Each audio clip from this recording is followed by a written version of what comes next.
everybody. Welcome to the Player's Take, episode 264. Yes, you heard that correct. I said 264 for the second week in a row. You're not in a time vortex. That's because I'm a fucking idiot, and I skipped 263 last week. Last week's episode was 263. So welcome once again to episode 264. I'm your host, Justin DeSimone, joined, as always, by my co-host, Montrell Rice. Montrell, how are you this week? Let's just say I'm happy to do the podcast. Besides, this week was absolute shit, but Oh, man. Yeah. it's getting better. I think in the next 2 weeks I'm gonna take like a 2 or 3 day vacation because I really need it. It was so bad I had to call my mom just like for her to like talk me down and shit. Damn, dude. Like, it was just like work issues? Yeah, it was work related. Yeah, it's just it's always expected when you're working IT that people will never understand the work that you do for them, right? They would never understand our workload and when things are on fire, then everything's IT fault. When things are not on fire, then no one thinks about it and no one really thanks us for like, hey, Yes. thanks for not having things on fire. It was one of those weeks where a lot of stuff was on fire. Unfortunately, like I was one of the only people there because we just had somebody had a baby, then somebody had another vacation, then another vacation popped up, and like a Starlink satellite fell down off of a building because of the storms and stuff that happened like over the past couple of days. So it was just a lot of stuff going on, and we had like 3 mobilizations in 1 week or whatever the case may be. And I had to handle all 3 of them by myself. So it was just a lot going on, and people walking up to you to your desk. The one moment you get to sit down, that's the moment they walk up to you and you look like you're not doing any work. And yeah, it was just a lot. And I mean, luckily, my boss talked to me and everything like that, and we talked and everything, and everything's squared away because it's not just me. The entire team is feeling pressure. I'll talk about a little bit off stream off the podcast, but like, yeah, everybody was feeling the pressure. And now that some of that pressure is going to be relieved, but yeah, it was one of those days where I felt it's been one of those couple of weeks actually. It's been going on for about 2 or 3 weeks, or maybe even longer, where I just feel like not just me, but the entire IT team, was only 10 of us throughout the entire company. We feel vastly underappreciated. And unlike other companies, there isn't like a separate, asset management team, a separate network team, a separate help desk team. It's all of us. I am a junior network engineer, a field tech, an asset management person, and all this stuff. Junior system admin, and my system admin, he's building facilities. He is a network engineer. He's a system network engineer, admin as well. He's also the system admin, and he's also like facilitating, almost like a junior project manager as well. So it's like we have all these things going for us because we're like, that's how it is sometimes. And it just kind of hit us all at once, and we're just like, yeah, this is not sustainable or whatever. But yeah, I mean, it's gonna be okay in the next couple weeks. Yeah. After I I do my major deployment, and after I do my major deployment, I'm just gonna take a couple of days for myself. And yeah, then I'll be okay. I think I just need a couple of days off. That's it. Yeah, that sucks, man. Like I mean, obviously I've been there too, and I manage a support team, so I know the unappreciative. I mean, that's what I deal with. Unappreciative people who are, they all think they're VIPs. Yeah. And it's a very tiring environment to work in. The day I retire from this career, whatever day that is, whether it's in the next few years or in 20 years, if I can manage to keep my head on that long, I'm gonna be giving people the middle finger on the way out the door. Like, fuck all y'all. I never liked any of you. You're all pieces of shit. Fuck you. Your shit's not important. see you later, peace, bitches. Like, it's gonna. I probably won't do that, but in my head, that's what I'm gonna be doing because it's just like people are just, So they're just not. They're all. Most of them are selfish. They can't think of anything outside their own little bubble. And the fact that their shit's not working is like such a, obviously I understand it's an inconvenience, right? When equipment doesn't work, Oh but yeah, yeah, the exactly. person coming to fix it is not the one you take it out on. you know, like it's such an absurd thing that people think it's okay to do that. And Well, unfortunately, it's at my company, they don't really do it outwardly that way. They do it behind the scenes where they come to me or my boss and they complain and they talk shit. And then, mm, I'm yeah, I'm lucky. Fortunately, I'm empowered enough generally to, nicely say, look, fuck off. everybody thinks they're a priority. I have 4 other things going on that are actually priorities, so you're gonna have to wait a little bit. Sorry, we'll get to you. I'm not saying we're not gonna get to you, but like that kind of thing. So Yeah, and it's kind of the same thing here. It's just like I said, for instance, when like their internet unexpectedly went down, it was like a major thing, or not a major deal, but like for them, it was a major deal because they were closing out on a project and they need the internet up and running. And it's like I can't do anything about acts of God. So, um, and I'm sorry if anyone's atheist or whatever listening, but that's what the term is for like weather related incidents in the business world. yeah, Um, so I can't do anything about acts of God, and I can't get your internet up and running. As soon as I can get it back up and running, it's literally happening on Thursday, and I'm like, I can get it back up today, which is this Thursday or whatever, because I literally have prior engagements already lined up. I have to get another job site's internet up and running. I have to do another job site's internet at the same time. Then I had to do another job site on Wednesday. So I'm like, I'm literally booked up, and yeah, it is one of those things where their manager came to one of our system admins who had nothing to do with it, and just blew up at him, and it was a whole big deal, and it was totally unnecessary, and I felt really bad too for him because I'm like, there was nothing. So I mean, we squared the whole situation away, but it's just like it was nothing we can do. I don't like when people blow up on other people. I don't care if you're a manager or anything like that. mm, hmm Um, I think it's very unprofessional when you raise your voice in a professional environment. I don't care if you're trying to prove a point or anything of that nature. I can get yelled at in my face to somebody, and I would never raise my voice at them in a professional environment. Now, if it's mm, like out in the street or something like that, then all bets is off.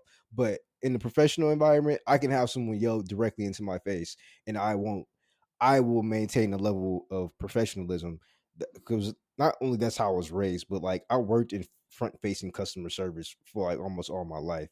So um I worked in fast food and everything of that nature. So you mm. coming down from your little corporate office to yell at me, you pose literally no threat to me. I am not scared of you. You will not Yeah, intimidate me at hmm all. Uh and I think people's heads just get I think especially in the corporate world, the ego is just well, massive, and the it's irony. annoying. Yeah, no, the ego is massive. I mean, I work. This is like my life, right? I deal with these people all the time. And the irony of it is like when the layoffs come around, they're the ones that are scared for their jobs, not you. you know, because Exactly. because dude, it's like what company is going to lay off their IT staff, especially when they're so small that there's like you're so small and nimble, you only have a few people to do the work. Like you stretch your support team so thin that you can't cut anybody. Like and God forbid the company goes out of business. Who's closing the fucking shop down? Who's counting the computers and decommissioning them and making sure data's deleted and shit like that? It's you, man. It's like it's you, it's me. You know, it's like so. Like my company just went through layoffs a few weeks ago, and I had very little fear that I was on the chopping block or anybody on my team was on the chopping block because of what we do and like how we do it. It's like we do so Yeah. much work, and it's just like the company wouldn't be able to stand up at a certain point if we all left the building. Yeah, they might be able to limp along for a few weeks, maybe even a few months, but eventually enough issues are going to cascade where something catastrophic happens and they're going to have Y- y- no one to fix it. Yeah. You know what's funny about IT? I mean, someone I think it was my actually I was talking to my dad, And he's like, you can make an argument, Montrell, that your line of IT work is blue collar work. And I'm like, I was like, yeah, I can make that argument. I think our line of IT work is technically quote unquote blue collar work. It's almost an essential job for IT. Yeah, you got your coders and everything like that, and your programmers and all these other people, your developers. But like, yeah, they get laid off, but we are the ones that have to fix their equipment. And it's so funny. You'll be surprised, y'all, how many people who are like coders, developers, they're like super smart, but they don't understand how to set up a second monitor. And you're like, you don't know how to do you don't know how to do that? They And can't even like switch their network adapter off or something like that. Like they don't know. They it's don't know how to navigate Windows or Mac OS. Like yeah, yeah. it's actually jarring. But yeah, I don't know. I still love my job. But it is these days where it's just like, or these couple of weeks where it's just like, man, this really fucking sucks, or whatever the case may be. So Mm-hmm. it is what it Yeah. is. Well, yeah. Did I ever tell you this story? This happened to me, I don't know, like 6 months ago, maybe. Did I ever tell you the story where somebody told me to my face in a one-on-one meeting that their priorities were more important than my priorities? Oh, what the fuck? Yeah, man.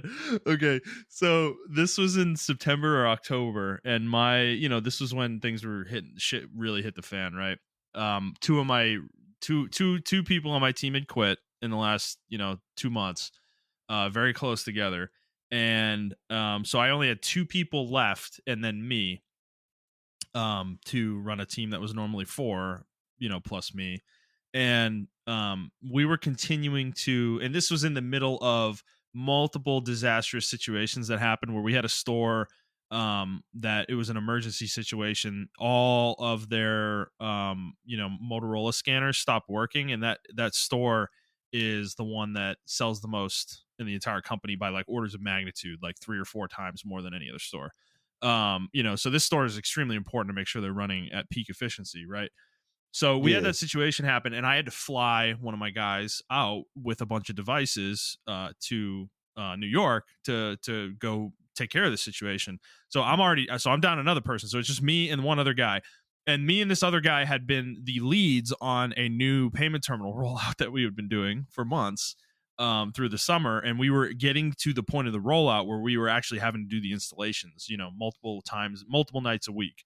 Me and him were splitting the work.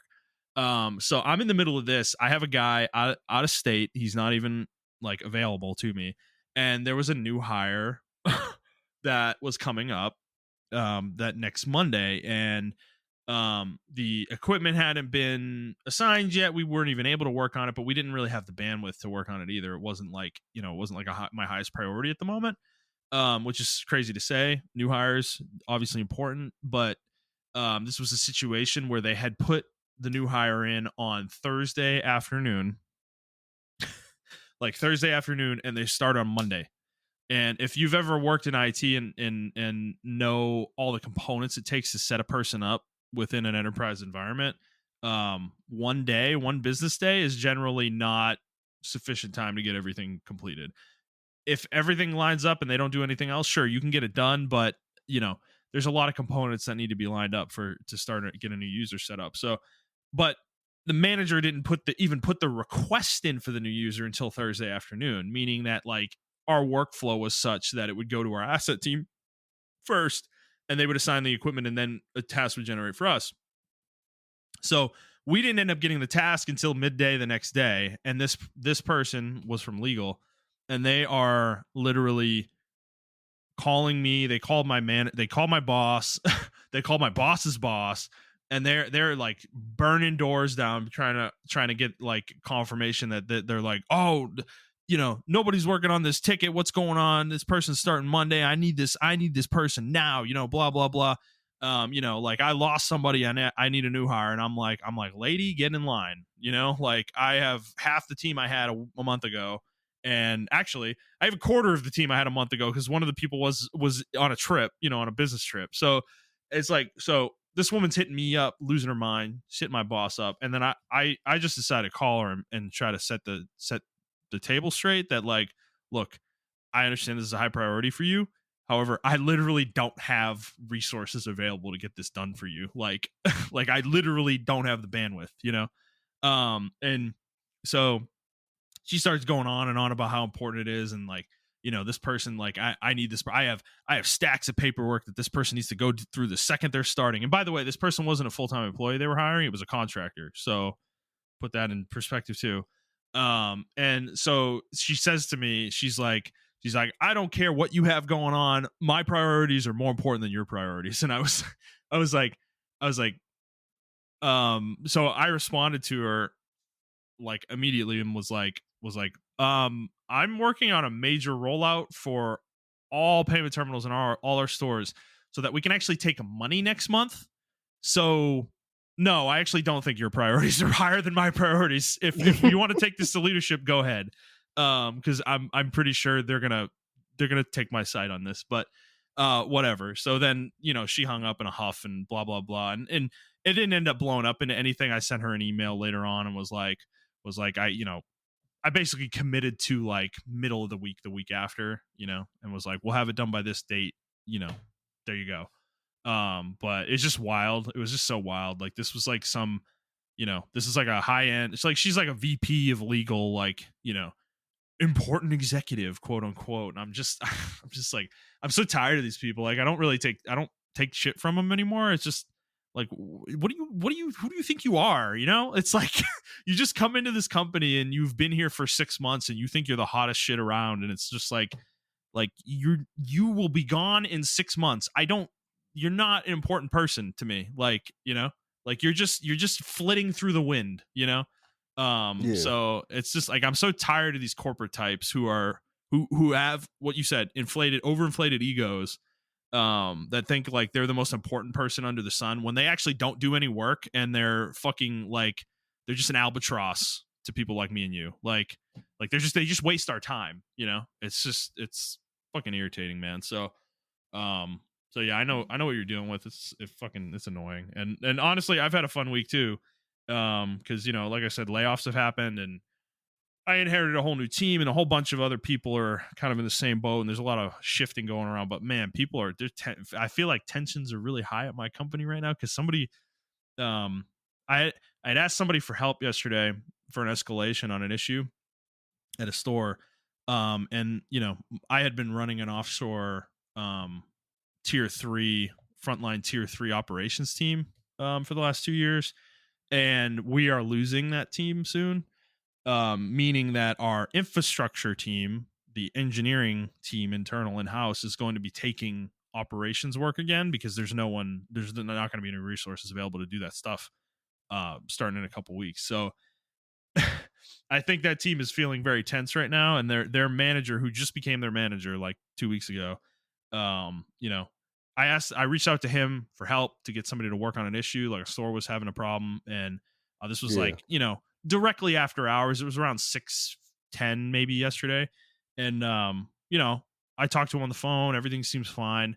I get off the phone and I send him the information he needs, and then he sends me an update later and, you know, says somebody on his team's working on it, and I say thanks, and then he goes, is that sarcasm, question mark? And I'm just like, what?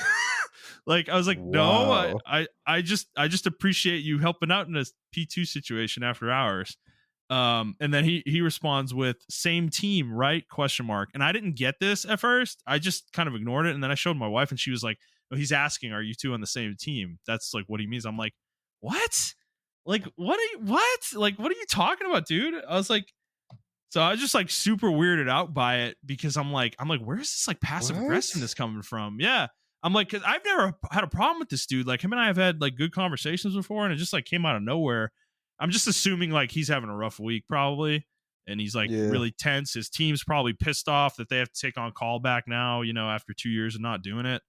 I'm sure that's what's happening, and they're probably giving him an earful. But man, I was just like, I'm like, God damn, like we're like infighting, you know? It's like I already get this all the time from the user side. Like I don't need this from my other teams, you know, that I work with. It's like, so I don't know. It's just Yeah. It's corporate designed IT that is a way. corporate IT It's corporate IT is a pain in the ass. Yeah, it's designed to make us fight each other instead of like looking at the bigger picture, like the upper Hmm. management. I don't know. Well, Uh, that's my yeah, approach. I'm a like I work for the company, right? So yeah, the decisions I make are I'm trying to make the best decision in the company's interests, and in theory, the company's best interests are my best interests. If I'm helping the company, that means the company's making more money, which will then trickle down, and I'll get a bigger raise or I'll get a bonus or something like that. It's like that's the thought process, and it's like I just feel like no one else operates like that. they're all they're all career first driven people, so everything they do is to benefit them specifically. And it's like really frustrating to work with people like that, um because yeah, they don't make decisions that are best for anyone other than themselves, so it's like, yeah. yeah. It really does suck, but it's like at this point, it's like I especially for me, it's jarring working with Mm. like construction, right? Because you always have this idea of construction. It's like a manly and people really don't complain and stuff like that. Yeah, And man, they are the biggest snowflakes ever, man. It's just like, and you just deal babies. with it. Yeah, and it's Yeah, like, it's actually like not different from any other corporate environment you're in. And I'm like, okay, well, this is it is what it is with this. I think Uh, it's just people, man. This is just how people are. Like, I don't. Yeah. yeah, you're right. I don't know. I expect this from like the boomer generation, but like now this is like kind of like our generation and maybe our parents' generation or whatever. But um, I don't know. A lot of people are just like don't really appreciate anything. But Hmm. like I said, it is what it is. We'll get through it. We'll rock through it. All right, fair enough. Well, Marshall, let's get into the show proper. So, for those of you who haven't listened before, this is our weekly show where we talk about video games, video game news, and other topics pertaining to video games, and sometimes corporate America. We post at 6 a.m. Central Time on Fridays on Apple Podcasts, Google Podcasts, Spotify, Stitcher, and your favorite podcast app of choice. And if you'd like to send us questions, you can do so on Twitter, or you can send us an email to the players take 01@gmail.com. All right, Macho, let's jump into it. We don't have a lot of news to get through this week, but let's start with what we've been playing. So for me, I mean, it's just Rebirth. I mean, unless you're playing anything else that you want to talk through. I haven't even. Well, I have touched Rebirth, but I started class this week, so I haven't touched it this week. Okay. Unfortunately.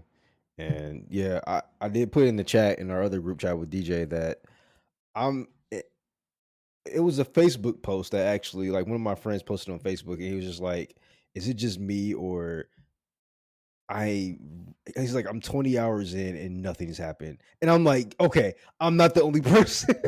Like 'cause it's just a side quest. It's so fucking annoying. And it's like I do the side quests because like in Final Fantasy, right? If you do side quests and everything like that, you get good rewards, you get good items that can help with like side Mm, bosses and stuff like that mm-hmm. that you probably can't beat if you like golden path the game or whatever, or straight streamline the game. So I try to do this stuff and I don't know, man. I'm just not having fun. Like maybe Yeah, I do just need to golden path it for a while, then come back and do it. I I'm think pretty you sure do. there's gonna be a point in the game where you can do that, and it's on dynamic, so the stuff will scale up with me that I missed. So I think that's what I'm gonna do. Because I really don't want to put this game aside, but it's also like I also want to beat the game because I want to play like Rise of Ronin, and then I want to play fucking Dragon Dogma 2 coming out soon. Mm-hmm. So it's like, um, yeah, I just feel like I'm not really having too much fun with the game right now. And the game, like the main storyline stuff is not hard. Like, and I don't want this stuff to be like super hard, but it's not like challenging when I'm doing the fights and stuff. Like that's why I like doing some of the side content and like Chatley's Titan for, or summon fights because those actually challenge my brain to where I have to like strategically, pick parties and pick certain Yeah, abilities and stuff and like you have to that. play the fight a certain way. It's kind of they're almost Yeah, raid bossy in a certain way. You know. yeah, and but like you said in the chat, like um, it's designed in a way to where you have to depower the enemies or because the summon fights are the most fun fights so far for me, and I try to fight them without depowering them because they're so fun. You have to figure out the mechanics or whatever. But Mm-hmm. like I'm doing the Phoenix fight right now because I'm still stuck in chapter 4, and I'm doing the Phoenix fight, and I just decided like I'm gonna try to fight it. I fought it one level depower, and it's still I get to a certain point, I get to like 75% health or 90% health, and it does this one shot move that kills my entire party. And I'm Yeah. like, what am I supposed to do against that? And then when I was fighting in full power, I used to get down to 75% health, and it does the same thing. So I'm just like, what am I supposed to do about that? Like, there's no way to tank that and have your party revive, because I don't have a skill that revives everybody or that revives You're too party early in members the yet. game for that. Yeah. Yeah. So Like you don't have auto re-raise. You don't have like re-raise or yeah, exactly. I guess you could use the earrings that give you re-raise. Actually, those are available. Oh, I think okay. where you are, because yeah, you can buy earrings that auto revive you once per battle. But that's the thing; you have to get to that point without dying. You know, which Yeah. is challenge in and of itself. So Yeah. I just don't like I don't think that's a good mechanic. Like forcing the player to it's forcing the player to explore the map so that you can beat the summon. And I just think that's bad well, design, dude, in I my did it. opinion. I went an entire so I didn't do the Phoenix fight until after I had finished the third region. I did those two summon fights back to back, the second and third regions, and I tried them both at full power. And dude, the Phoenix fight still killed me. At well, actually, sorry, no, I did beat that one, but I barely beat it. I Mhm. because yeah, that attack happened, the one that you're saying one shot you, and it killed my two weaker party members, and I was down to just Barrett because he's just a fucking tank with a million HP. Yeah. um and I soloed it with Barrett the last like 25% of the boss. And it's but that was just because I was over leveled. Like that, like if I was doing that on level, I would have just died like you did. Yeah. And then I did the third one, which has this mechanic where a debuff stacks on you, and the more stacks on you of it there are, the more damage you take from the boss's attacks.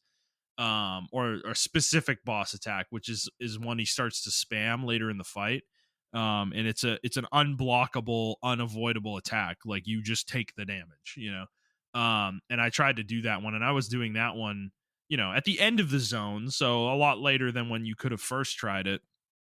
But dude, like you would have had to be spamming Isuna to fucking get this debuff off you, because it stacks 3 times on everybody individually. So you need to cast Isuna 9 times, and you're playing the game. You don't have a lot of MP. You can't use items in these fights, so it's like you can't be wasting your MP on Isuna when you need to fucking heal. It's just like I don't think the summon fights are not designed to be fought straight up. I just don't believe.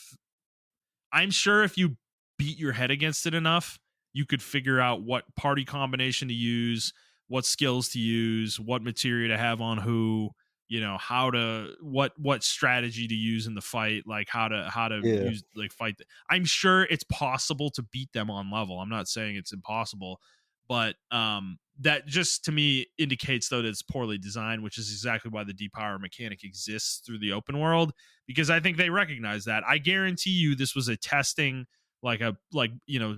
people were testing the game for them, and they were getting feedback anonymously or from surveys and shit, and people were like, yeah, the summon fights are impossible. I bet they like 95% of people were telling them that, and they were like, okay, well, this is going to be a problem. We need to make the depower mechanic.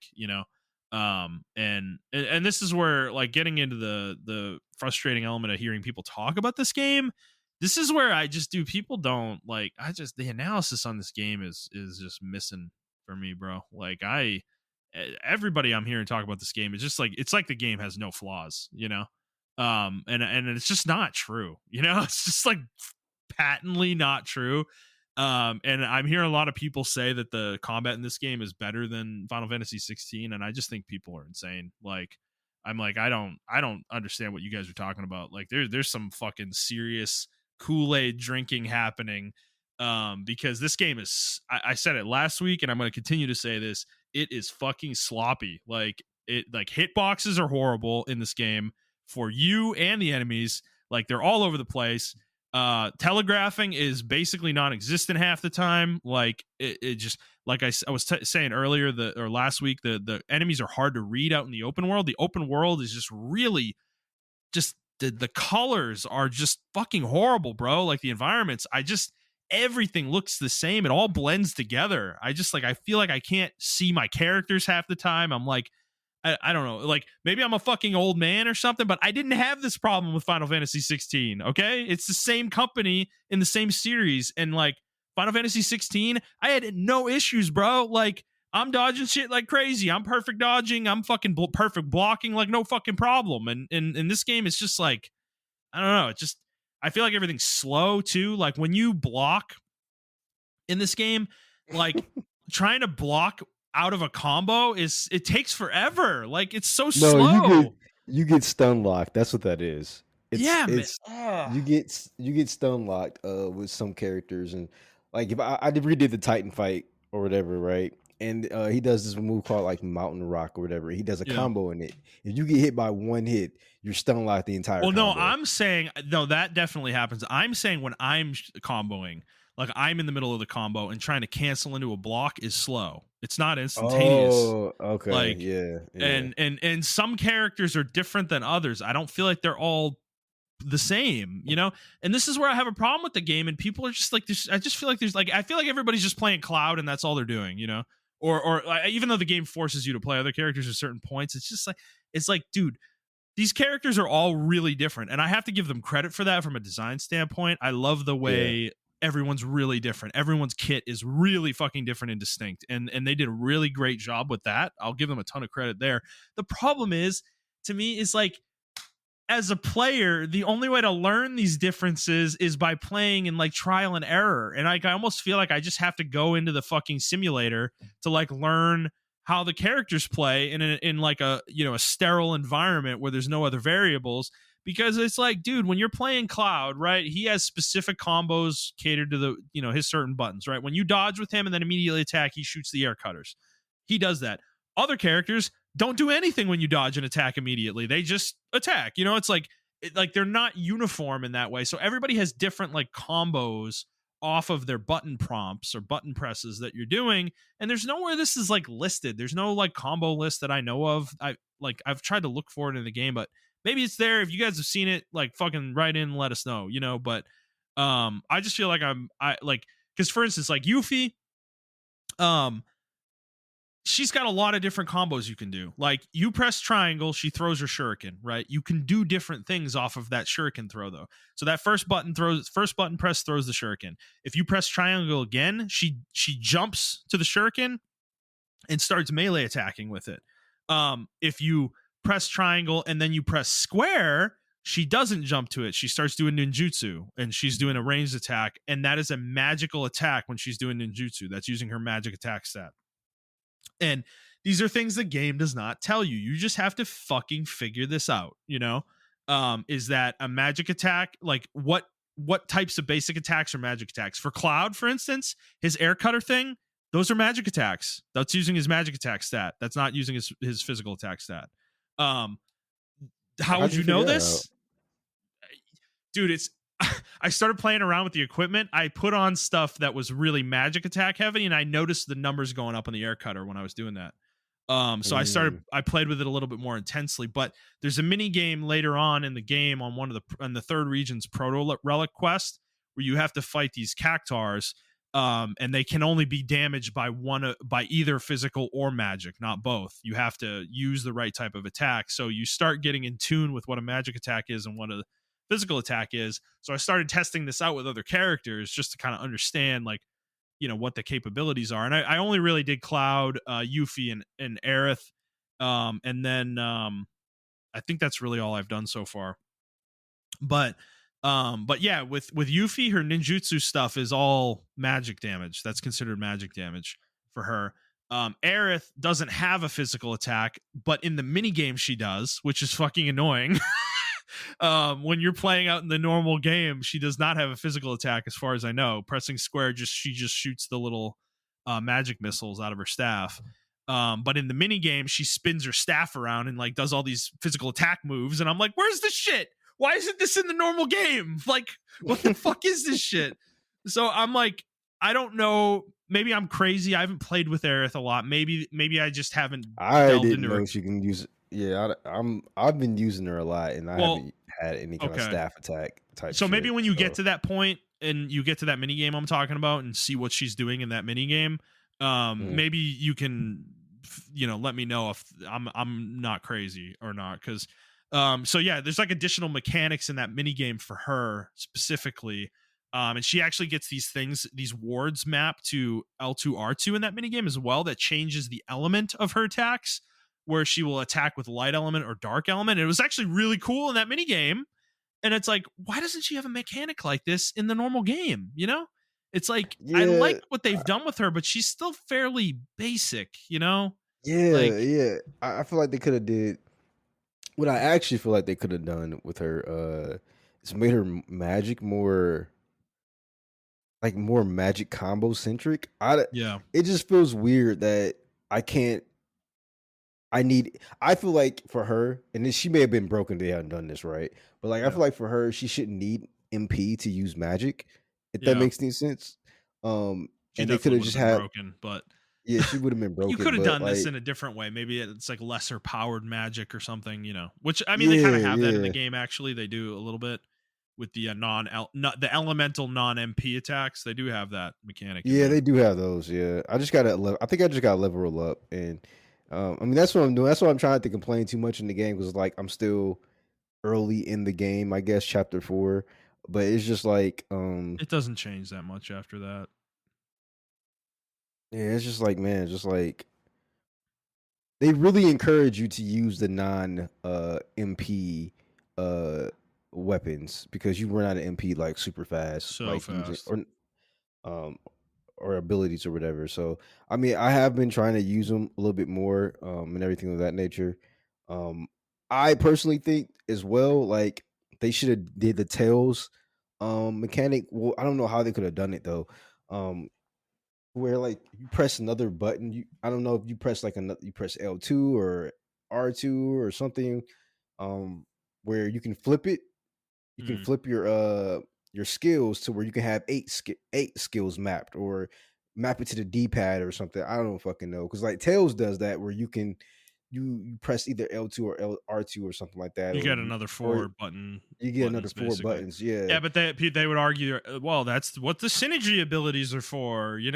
That's your second set of abilities. yeah, those are more so like because we couldn't balance the enemies, we put these in here. That's exactly how I feel about them. Like, no bullshit. A There are lot of them certain are moves. annoying too. Yeah, there are certain moves enemies do that only the synergy attacks can like either break or block. And I'm like, I don't. I guess, Man, it's man. just Like, clunky. They don't even work that well. Like the game, the tutorial for those is like we made fun of it last week, but it is so bad in retrospect because it tells you that some of the abilities are different. Like that some of them you have to press the button, some of them you have to hold the button. And it's like it's not clear which one is that's true for. Like I just have to test it. It's like okay, like it couldn't be labeled like hold or press or something like in the menu. So I know which one it is. It's just and when you're switching between the different characters, often trying to memorize all this is like, dude, I mean, like, fucking fuck that. So I don't know. I was coming into this. It's funny. You guys talking today kind of brought me down a little bit because I've been really positive in the game this week. I really loved what I've played this week of the game, and I'm enjoying the game a lot. I am still full completing everything I can. I'm in the middle of the fourth region right now, and I'm on my way to completing it, and I'm heading towards chapter 10 right now. And so I'm loving the game for the most part, but I just like I don't know. Any of you guys who listening to this who listen to other podcasts, I'm sure you've heard those podcasts praise this game to the ends of the earth. Like, do you really need to come here and hear that too? It's like because no one's talking about the flaws, and even with the open world, this is the only place where I hear anybody say anything even like close to being negative is the open world is really repetitive and Ubisofty in the way it's designed. But that's as much negativity as you're gonna get about that. It's like it's where almost yeah.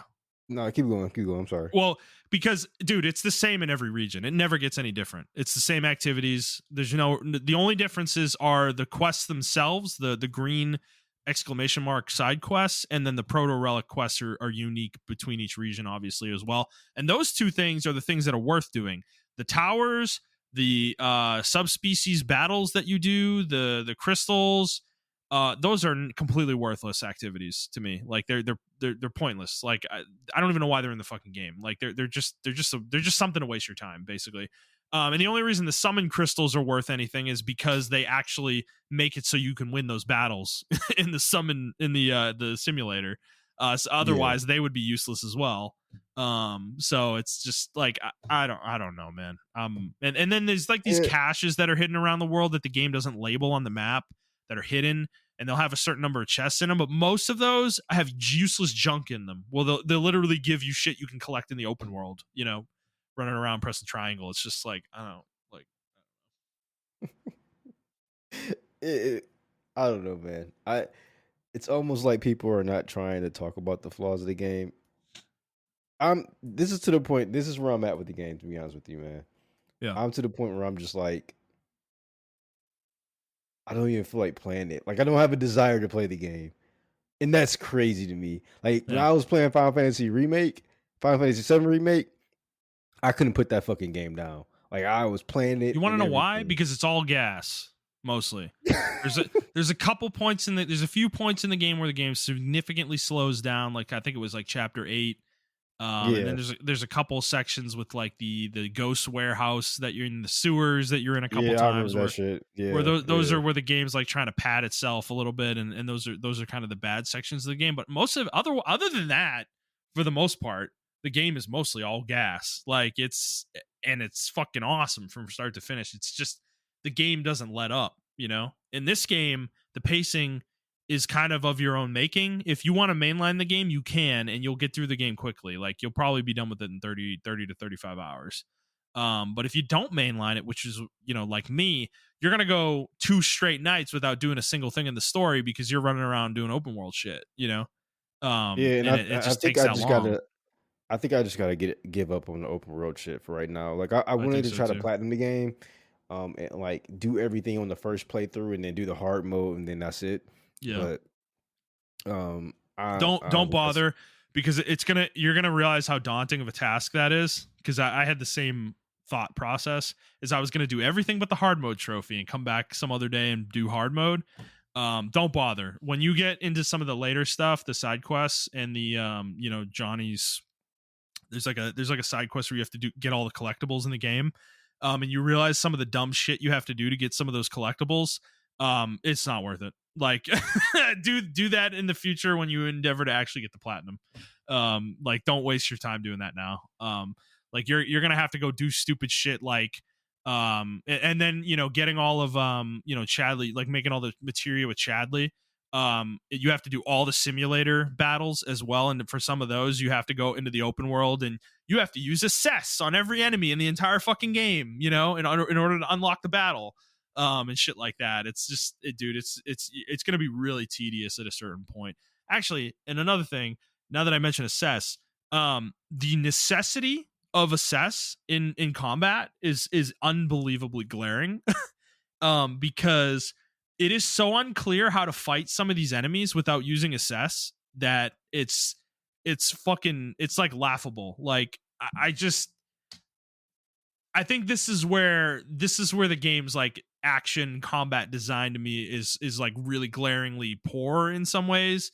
The idea that I need the accessibility to even know how to fight enemies, like what to do against them and how to pressure them and how to stagger them and stuff it's crazy, man. Like it's not a good situation. I like so to me that whole all of that is I don't know, like these are flaws with the game, and I just wish there was some more nuanced conversation happening with the flaws in the game, because I think as it stands right now it's just um nobody's talking about that stuff, and like anything, and most of these things that we brought up I haven't heard on any other podcasts. Yeah, so I haven't heard people talking about this stuff on other shows, on YouTube, on podcasts. I've heard commentary on Twitter. It's just like I don't know, like I love the game, I do. Like the main story in the game is just as good as remake. Like I think if you mainline the game you would have that same kind of experience you had with remake, and I think you would enjoy the game a lot more. Because I don't think doing the side content is really that necessary to get through the game. To be quite frank with you, the main story is not very difficult, and at least up to the point that I am at. There's been like one boss fight that maybe was somewhat challenging that I just did yesterday, and that was in chapter 9. So it's just like, other than that, I haven't had anything too crazy. I'm sure there will be stuff later on that maybe is a little bit more challenging, but maybe at that point, doing some of the side content is more palatable to you. Um, but I really recommend, yeah, just dude, like I told you this the other day, the end of chapter, like the back end of chapter 4, when you go to Upper Junon is when the game really starts to like take off from a story standpoint. Up until that point, it's very slow and um I don't want to say boring, but like there's not a lot happening. you know, there's not a lot of plot movement happening. So um I will say the other thing with the story that I found though, and maybe you'll see the same thing, is that this game kind of has no chill at a certain point where like the game I feel like the developers felt the need to insert combat everywhere they like. There are sections of the game where you think the party should be in a chill place, like where they're in an area where there shouldn't be a fight happening, and then all of a sudden a fight happens. And it's just like I just feel like they're inserting boss fights because they feel like they can't go an entire chapter without having a boss fight, and I'm like, come on, man, like did we really need this inserted right here? You're gonna see that in chapter 6 and even 5, honestly. Whereas to me it's just like man, let the party have a quiet moment, Square, like let them have a quiet moment. So, and that continues throughout, up to the point that I'm at. So there's that. But other than that, the content of the story I think is pretty strong, for the most part. They've really done a good job fleshing out certain characters. I feel like they give everyone their opportunity to shine so far in the story, which is really cool. They do split the party up a lot and they kind of force you to play as characters that aren't Cloud. Sometimes, and I actually like that. I think that's a good thought, because these characters have very good kits for the most part. Their mechanics are pretty fun to play with. Yuffie's fun, Red 13's fun, even Barrett. As much as just standing there holding square a lot of the time, like he's still got there's some nuance to him that wasn't there in remake.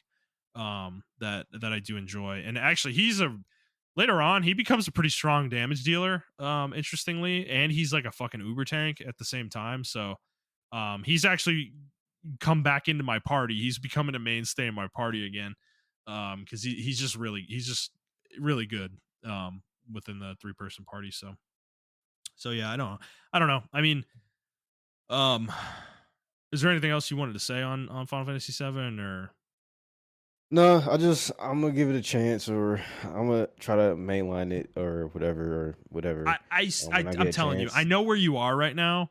Like you're at the point where you have to go talk to somebody, right? Like to figure out how to get to Uh, the upper side. Is that right? Or yeah, I just did the. Actually, I'm at the part where you take that package to the woman's son on the other side of Junon, um, yeah, on the that's a other side of side the region. quest. Yeah. But the main quest I just saved Yuffie, and Yeah. then Yep. we went to the hotel, and then she told her plan our plan, and then we went outside, and then that one guy on the motorcycle came up and was like, "Hey, I want to fight you, but not here." And then then Yeah. I started doing side quests So after yeah, that. you're So you're literally right where I thought you were. Yeah. So you're at the break point for that chapter where if you continue, it's like a point of no return for a little while. Um, okay, so, but I recommend just do it. The second you like get up there, things start getting interesting like immediately. So, you can you're going to be able to come back later. Like you're not locked out of that zone forever. It's just for a little bit. So, you can always return and finish everything in Junon. Have you played Queen's Blood at all? oh yeah, I've been playing the fuck out of King's Blood. Okay, so do you like it as like a mini game? Yeah, I think it's a nice simple card game. I wish a lot of more card games were like this simple and fun to play. Do you think it's better than Gwent from Witcher 3?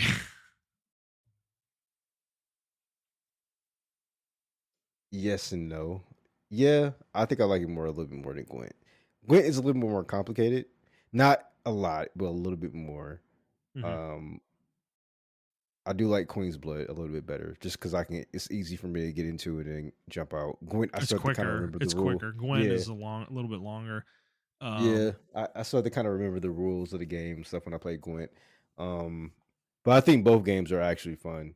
Um, I think this one will be a little bit more popular because it is Final Fantasy and it is a little bit simpler. Um, well, people, yeah. So this is another frustrating thing. A lot of people are comparing this to Gwen and like shitting on Gwen and saying, "Oh, Queen's Blood's way better than Gwen." I'm like, I mean, they're kind of on par in terms of like quality as like a video game, card game, mini game. You know, like they're both decently deep. Like they have somewhat deep things going on in there.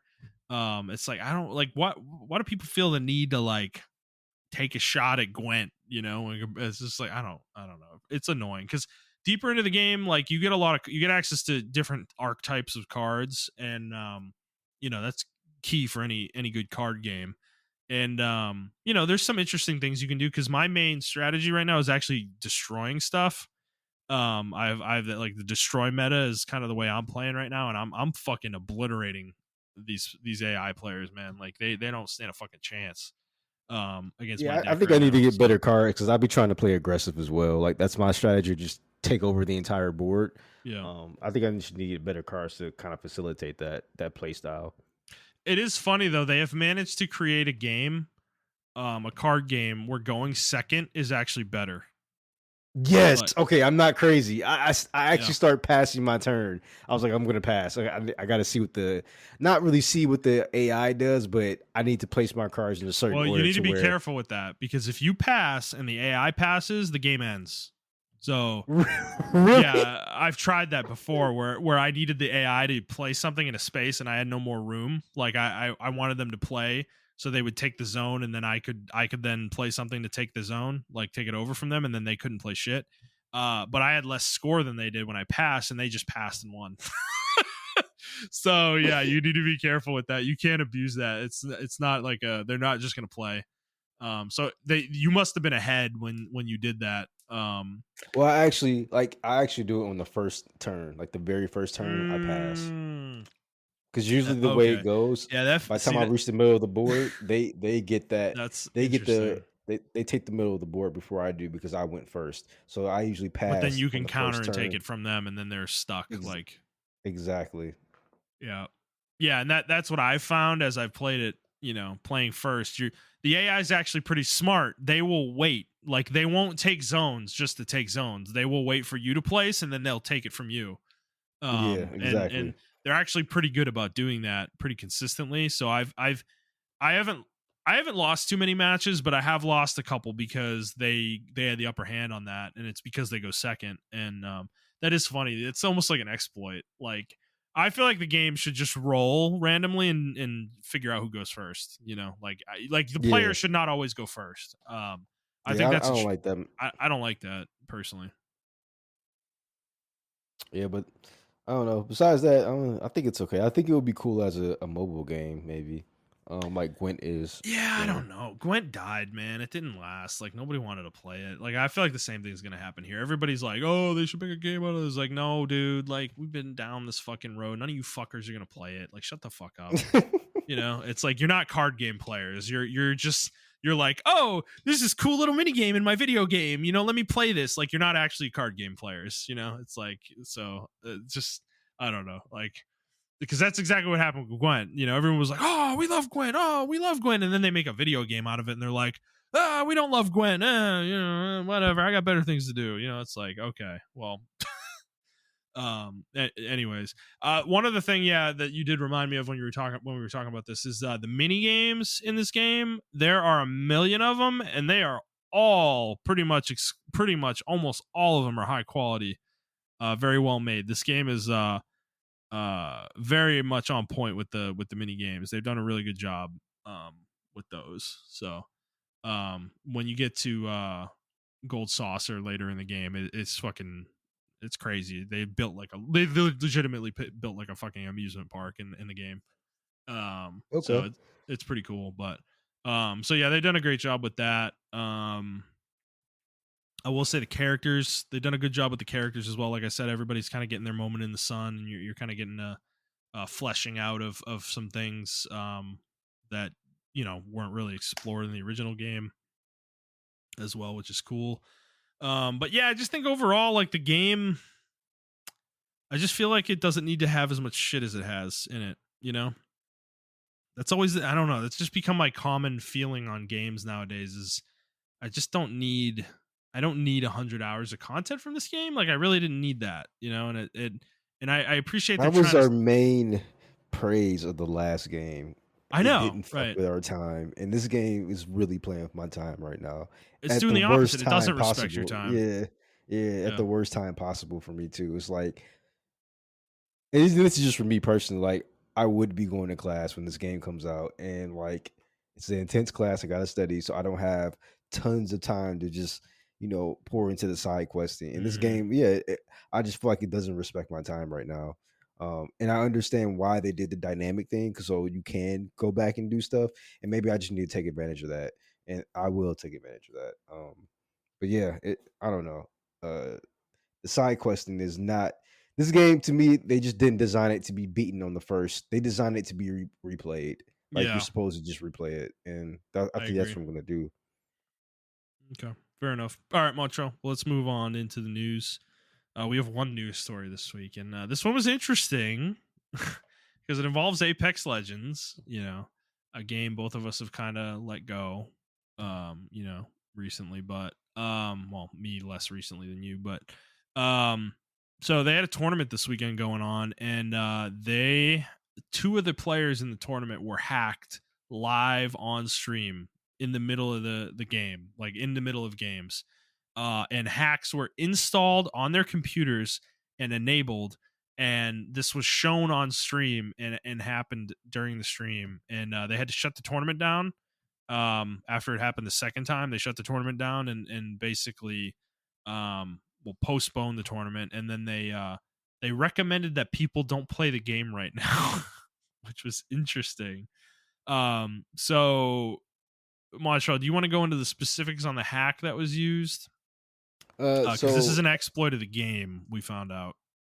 yeah, so um, I guess I'll take you through the timeline of what happened or whatever. Yeah, So everyone thought when the hack first happened, everyone thought that this guy had some kind of remote code execution through uh, through the game client or through the server and game client, uh, which means he would have had, or it was through the anti cheat, which means he yeah. would have had access to everybody's Any computers, game that or uses easy anti cheat would have been in trouble yeah, here. Yeah. exactly. Or they thought maybe he had something through Apex, so it would have been everybody who played Apex was in trouble. So later we found out through investigation and everything of that nature that he just had server side access. Um, he has some level of server side access, so we don't know if he has if there's a compromised employee's computer that he's using, if he has old credentials, if he's using some type of phishing method to get back inside the computer. He has some type of like client that's compromised or a computer that's compromised that he's constantly going to. Um, they did actually find a server that he was like using as a jump box, because the person that got hacked, um, two of the streamers that got hacked, uh, he somehow put a virus directly on their computer, not through Apex or anything else. Maybe it was through some kind of other means of like social engineering or whatever, maybe a download or something of that nature. I mean, they're popular streamers, so they probably got gifted subs or gifted stuff, and they probably were downloading stuff on stream that they weren't supposed to be downloading or whatever. We don't know hmm how it got there, but hmm that's what happened. He's actually a really good hacker, or they are a really good hacker. We don't know who it is. Um, What's their name? They have their hacker name though. yeah, like Destroyer 2009. Yeah, Destroyer 2009. So, one of the persons actually cleaned their computer out before the tournament started. They did a reinstall of Windows, and I just want to let everybody know too, like just because you uninstall and reinstall Windows does not mean the virus is gone. They can install or they can put a worm or anything like that into your UEFI, which kind of stores a little bit of data in there, and then it can That's horrifying. disperse that way. That's fucking horrifying. Yeah. Um Jesus. they actually just discovered that worm like a couple years ago, which is Wow, crazy. that's crazy, dude. Or a virus. I don't think it's a worm. It's a virus. I actually discovered that virus like a couple years ago. But yeah, so they can do that. So we're thinking that's what they did with these two particular players, and they also like one of the PC magazines did an interview with the guy or the person or whatever destroyed 2009. And he said he did it because he did it to these two players because they are very good and people know they aren't hacking or whatever, right? And they, Mhm. you know, obviously they get notoriety and everything of that nature, and it will get uh, more publicity. And he wants to exploit what EA or what Apex, the exploits of Apex or whatever, because they've been ignoring it. This guy actually has been terrorizing Apex for the last 2 or 3 months. It's actually insane. Mhm. He's gifted uh Apex streamers 4,000 Apex packs at any time. He can ban anyone at any moment. If he's like in a lobby as you or whatever, he can ban you. He can spawn robots or spawn bots in the same match as you. Not in a private match, in the ranked match, he can spawn bots and like he can order them to just chase you Oh down. my god, dude. That's Um, so embarrassing. This is this, embarrassing. yeah, this is embarrassing, and this actually goes all the way back to Titanfall. You remember two Yep. 2 years ago at this point, I think it was, where they Yep. took over Apex and said save Titanfall too. Yep. Oh yeah, that was one of the And most you remember, unbelievable things I've ever seen. yeah, and the game was unplayable for about a month or not a month, by It was a a few week, I think. days. It was like a Yeah, few days. it was a few days. And actually, I think it So was actually 2 years ago from like right now. I'm pretty sure it was around Easter. that's crazy. Because it was on a That's true. holiday. I remember it was on a holiday of some sort. Okay. Um. So yeah. So Apex is weird in that regard. And we already talked about. I think I already talked about the security team. They only have 5 people in the security team for Apex. That's That's it. crazy. That's fucking nuts. Um. So they're going through that, and on top of that, EA doesn't have a bounty program. So I don't know if you guys are familiar with cybersecurity as far as that. When you have a bounty program, you pay people to find bugs and viruses and everything like that for your engine or your anti cheat or whatever the case may be. Valorant has one. Valorant's anti cheat is so good that Riot is paying people up to $100,000 to find a bug in their fucking program. That's how much confidence they have in it. If you Yeah, find a and virus that can get through it, then you get paid that money. wow. Well, yeah. So yeah, to be clear too, they're not seeking people out. This is like an active, always available thing. Like it's Yeah, to incentivize people to try and crack their security basically from the outside. exactly, exactly. So that's what uh, they don't have that at EA or Apex at all. And I'm pretty sure other games do have this kind of program Yeah, it's or not that incentive. uncommon. Yeah, but EA, the hack, the at least this is what the hacker is saying. We don't know if he's telling the truth or not, but he's saying EA and Apex do not have this system in place at all. Um, and I kind of believe it because EA is super cheap as far as like trying to grub all the money for themselves. So yeah, it's just been a roller coaster. Um, so throughout the entire thing, as of right now, the only thing that we know is he's compromised. He does have some access to servers. It's not all the servers. He has to be if your server ID is showing up in like streamer mode or something like that, then he can come into that server and then just do damage in that server. But it's not like he can just do server. He can do a server wide system crash. It's only specific servers that he can. It's only like 1 or 2 servers at a time or whatever the case may be. Mm. Um, so that's what's going on right now. They still haven't caught the guy. They still haven't found out who it is. Or don't know. They don't know if it's a disgruntled employee or whatever the case may be. But this, like I said, it can't be a disgruntled employee because like the layoffs happened, I think 2 weeks ago, 2 or 3 weeks ago, and he's been doing this for about 3 months, 2 or 3 months already. So yeah, that's where we're at. And I mean, I stopped playing the game a long time ago, like maybe a month and a half ago. But there are people still playing, and I wouldn't personally wouldn't play right now. But there isn't really a threat to your computer anymore, but he still Mhm. has access to the server. So if you run into this guy and God forbid you give him his bad side, he can just ban you, you know? So Mm. um that's how much kind of power he has within the Apex sphere right now. And I think it's kind of crazy that a major game like this is being compromised as far as that. Yeah, and I mean, this is a result of Respawn and EA's choices, you know. They've chosen not to invest in upping the security of their game, you know. It's as simple as that. You know, Easy Anti Cheat is a third party cheat, development company. Like they're they sell the software to games that are multiplayer games. And I'm not saying there's anything necessarily wrong with that, but it does show a lack of commitment from a company, whereas Riot developed their own anti-cheat software internally. And obviously not everybody's Riot, right? They don't necessarily have the resources to Riot, but this is EA, you know?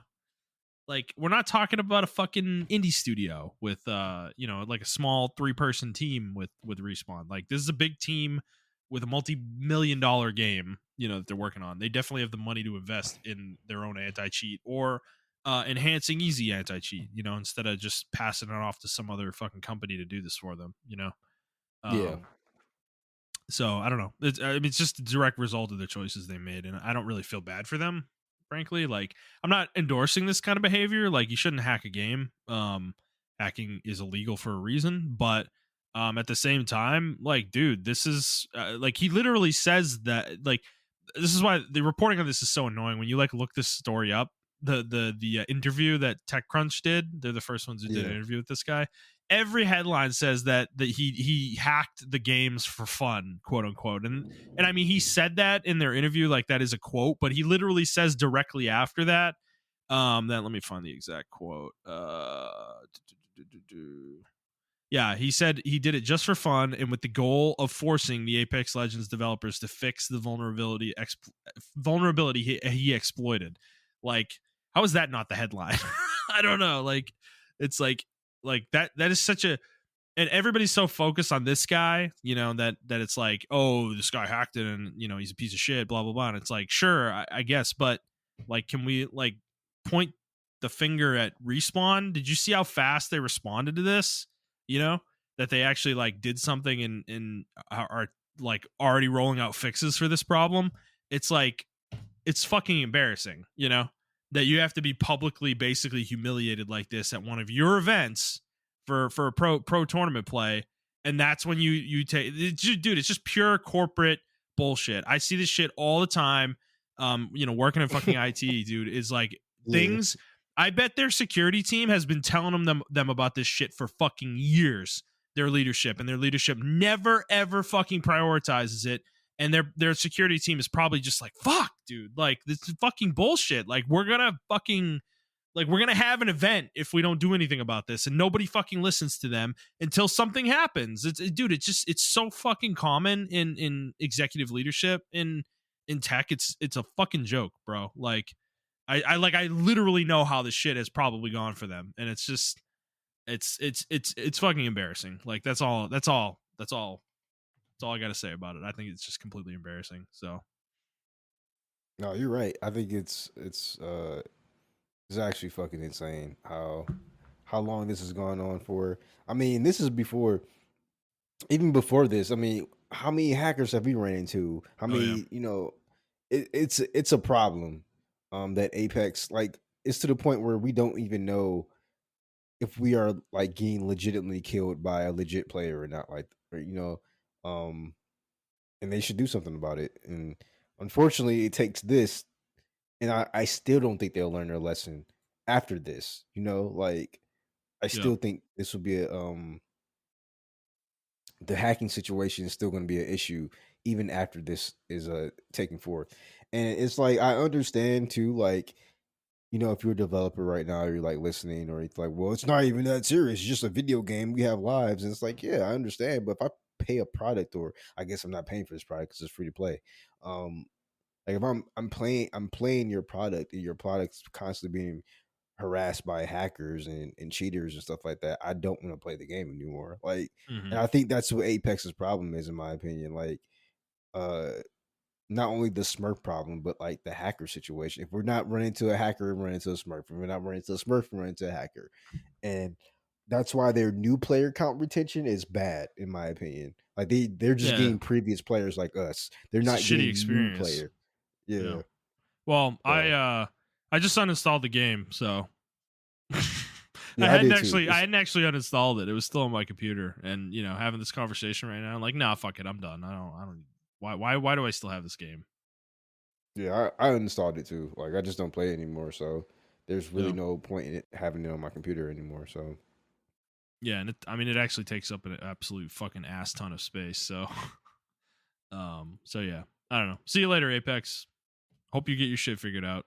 Um, all right. Anything else you want to say on that? nope, that's it. All right, fair enough. All right, Montrell, let's move on. Like I said, that's all we got for news this week. So let's move on to our final segment, which was guess the Metascore. We got 2 games that have been reviewed that we guessed several weeks ago at this point now. Those 2 games are Rise of the Ronin and Dragon's Dogma 2. So, Montrell, for Rise of the Ronin, that game is currently sitting at a 76 on Metacritic. And you Wow, guessed, really? yes, you guessed an 80, and I guessed an 87. I was significantly more Yeah, bullish than you. So I you knew that got was the gonna win. happen. You got the win on that one. Yeah, your instinct was right. And honestly, dude, listening to the reviews for this game is I'm starting to like this is legitimately on my radar, is the way people talk about this game versus the way the same people talked about Rebirth, because they're talking about this game like it has a really boring Ubisoft like open world that's just like a checklist checkbox type game. And Hmm. so I've been reading those reviews and going to those same people's review of Rebirth just to see if they're consistent, because uh, it's just like hypocrisy. If you're saying that about Rise of the Ronin and you didn't say that about Rebirth, you're a fucking hypocrite. Like your bias is on display for everybody, and yeah, I'm just taking that into account when I'm listening to an analysis of both of these games right now. Because it's like, I mean, Rebirth couldn't be more of an Ubisoft style open world game. It's literally by the fucking book. You know, and everyone's like, "Oh, it's fucking Final Fantasy. It's so good." It's like it's irritating me to no end. But I will say some of the reviews I have read have been very positive on the combat, so I'm pretty excited about that. Um, the next game was Dragon's Dogma 2, and you guessed a 90, and I guessed an 86, and it is currently sitting at an At 87 87, on crazy. Metacritic. You So I got that take on the that one. I nose. take that one. Yeah. Barely, very close. Your bet didn't pay off going over, but I've heard really good things about this game. The more I read about this game, the more fascinated about it I become, this seems like a game that is kind of right up my alley of what I like. I just like games that are unique and really try to do interesting things, and that's what this game sounds like it's trying to do. And Yeah. it sounds fucking insane, actually. Yeah, no, I can't wait for it. I actually forgot when it comes out. Does it come out in Tomorrow. April? Oh, it comes out tomorrow. Oh my god, it's going against the Rise of Ronin too? What the Yep, fuck? and the Peach game is Oh man. tomorrow too. Yikes. Yeah, you're fucked, man. I mean, dude, if you like, I'm gonna be honest with you, man. Like, if you're not feeling Rebirth right now, and yeah, well, you got Rise of the Ronin and Dragon's Dogma 2 coming out tomorrow, fuck, put it down. Like, what pressure do you have to play this game? Like, play what you want to play. I Yeah, like I think I might do that, man. there's no I rush. We can do a spoiler cast whenever we want for Rebirth. It's like, who cares? yeah, it's bro, it's just when I try not to be biased against Final Fantasy. I honestly think, in my heart of hearts, when I play Final Fantasy, and this is I'm gonna fully admit this, like I I try to look for flaws, and I because I got into a debate. This is like a grudge debate, right? Mm, A mhm, long time ago, and I can't remember what friend it was, but it was mhm, about Final Fantasy. And if Final Fantasy was doing something that everyone else was doing, and I'm like, they already did this before. And they're like, oh, actually, Final Fantasy. I think it was Final Fantasy 14. Actually, I tried to get all my friends to play another MOBA or whatever, right? Or not MOBA, but MMO. MMO. Yeah. And I was like, oh man, we should play like WoW, we should play something like that, whatever. And they were like, I hate MMOs. I don't want to play MMOs. I fucking hate them. Final Fantasy 14 comes out, and all of a sudden, everybody loves MMOs now. And I'm like, y'all just playing it because it's Final Fantasy. I'm like, this game's like actually not really doing anything different from anything else. Like at its Mm, core, it's not, mhm, right? mhm. And this is like Rebirth. I'm not talking about original Final Fantasy 14. This is Rebirth or a Realm Reborn, not Rebirth, a Realm Reborn or whatever. And I actually love a Realm Reborn. Don't get me wrong, I love it. Um, but it wasn't really doing anything like better. In my opinion, World of Warcraft's world was still better than a Mm, Realm Reborn. Like mhm. as far as like single player, like it was doing that very well. It The was a single environments are player. most certainly a lot more iconic in World of Warcraft. Yeah, exactly. And I think this MMO was easier for players to get into because it was more of a single player MMO. I mean, you were the warrior light or whatever. So you were essentially playing a Final Fantasy single player game in the multiplayer setting, if that makes any sense. Mhm. Like everybody's just like it was like a co-op game almost in a sense. Whereas when I feel like I'm playing World of Warcraft, I feel like I am actually enthralled in the world, even though like everyone gives me missions and stuff like that, or whatever the case may be. There's still a sense of like I can't cross certain thresholds because the horde or the lions may kill me or whatever the case may be. I'm always have to be aware of my surroundings and stuff like that and everything of that nature. Even in like the non PvP servers, it's like it's kind of like that or whatever the Mhm. case may be. Yeah. So like I never felt that in a Realm Reborn. I felt like the story was really cool, but the world was uninteresting. If that makes any sense, and I don't know how that Yeah. works, but like that's how I kind of feel when I play I think they get Final Fantasy better. 4. It gets better with the expansions in Final Fantasy Yeah, 14. But I will tell you that that feeling never goes away though. The game is very disconnected. Like the zones don't feel like they're part of one large world. It just feels like a bunch yeah, of it feels like a bunch of individually instanced zones, you know. yeah, Um and that's what I don't like about Final Fantasy 14. right. Whereas World of Um, Warcraft, the whole world is loaded all the time, you know. yeah, When yeah, you run from Stranglethorn to Stormwind, there's no loading screens. You know, like it's all there, you know, at the same time. So yeah. So I don't know. It's just so that being said, like I feel like this is the same instance with Final Fantasy 14. Um, I mean, everyone praises Final Fantasy VII for the original one for like the combat and everything like that. And I'm like, Chrono Trigger did this first. Like, you know, mhm. I'm like, I didn't really care when I'm not going to Well, spoil they it. act like the So materia system is really deep too, and it's just not. You know, it's just like I don't like. Yeah, okay, you can get materia that like modify your other materia. Ooh, like okay, like well, I feel like Final Fantasy VII and Final Fantasy X are like one of the most overrated Final Fantasies in yeah, existence to this day. Um, I like 10 and I like 7. Uh, yeah. I played 8 and I actually loved 8. I understand why people don't like 8 though. Hmm. Um, I played 6 on the DS. Mm. Or was it 4? It was It was 6. It was 6 on the four, I DS. think. 4 was on the I don't DS, know if right? six is on the DS. I think six might have been I on played. GBA. Okay, maybe it was GBA. I did play 4. I know I played 4 on the DS for sure. Um, I mean, those are like standard Final Fantasy games. Um, I personally, my personal favorite is 13 too. And I know that's like super Mm. controversial for a lot of people, But like I really love 13 too. I love the paradigm system I or gotta play it. they vastly improved it over 13. Yeah, and Like I like it's 13 too, man. I like 13, so I don't know. I'm probably missing out. so I like 13 too a lot. Um and yeah, I don't know.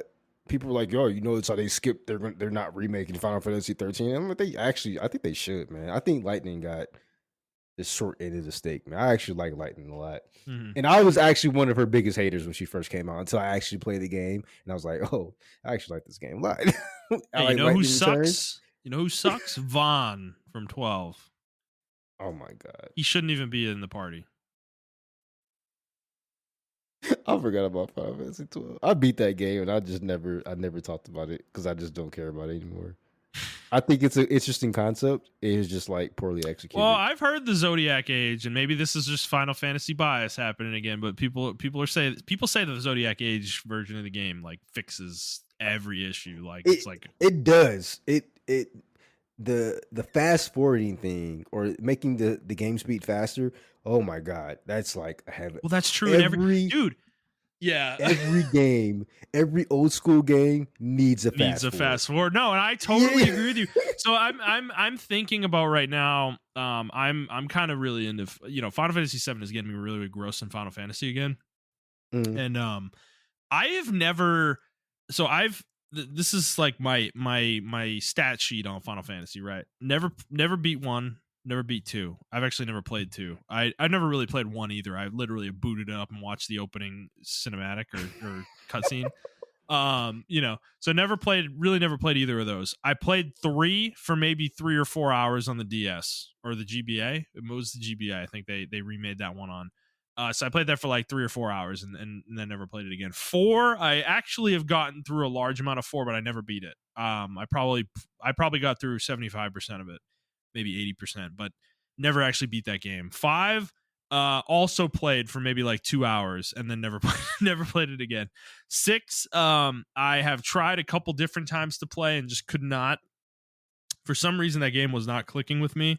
I did not like all the jumping around between different characters early in that game, and I've only played that one for a handful of hours too. So never beat six. Seven, I have beaten. Eight, never played eight.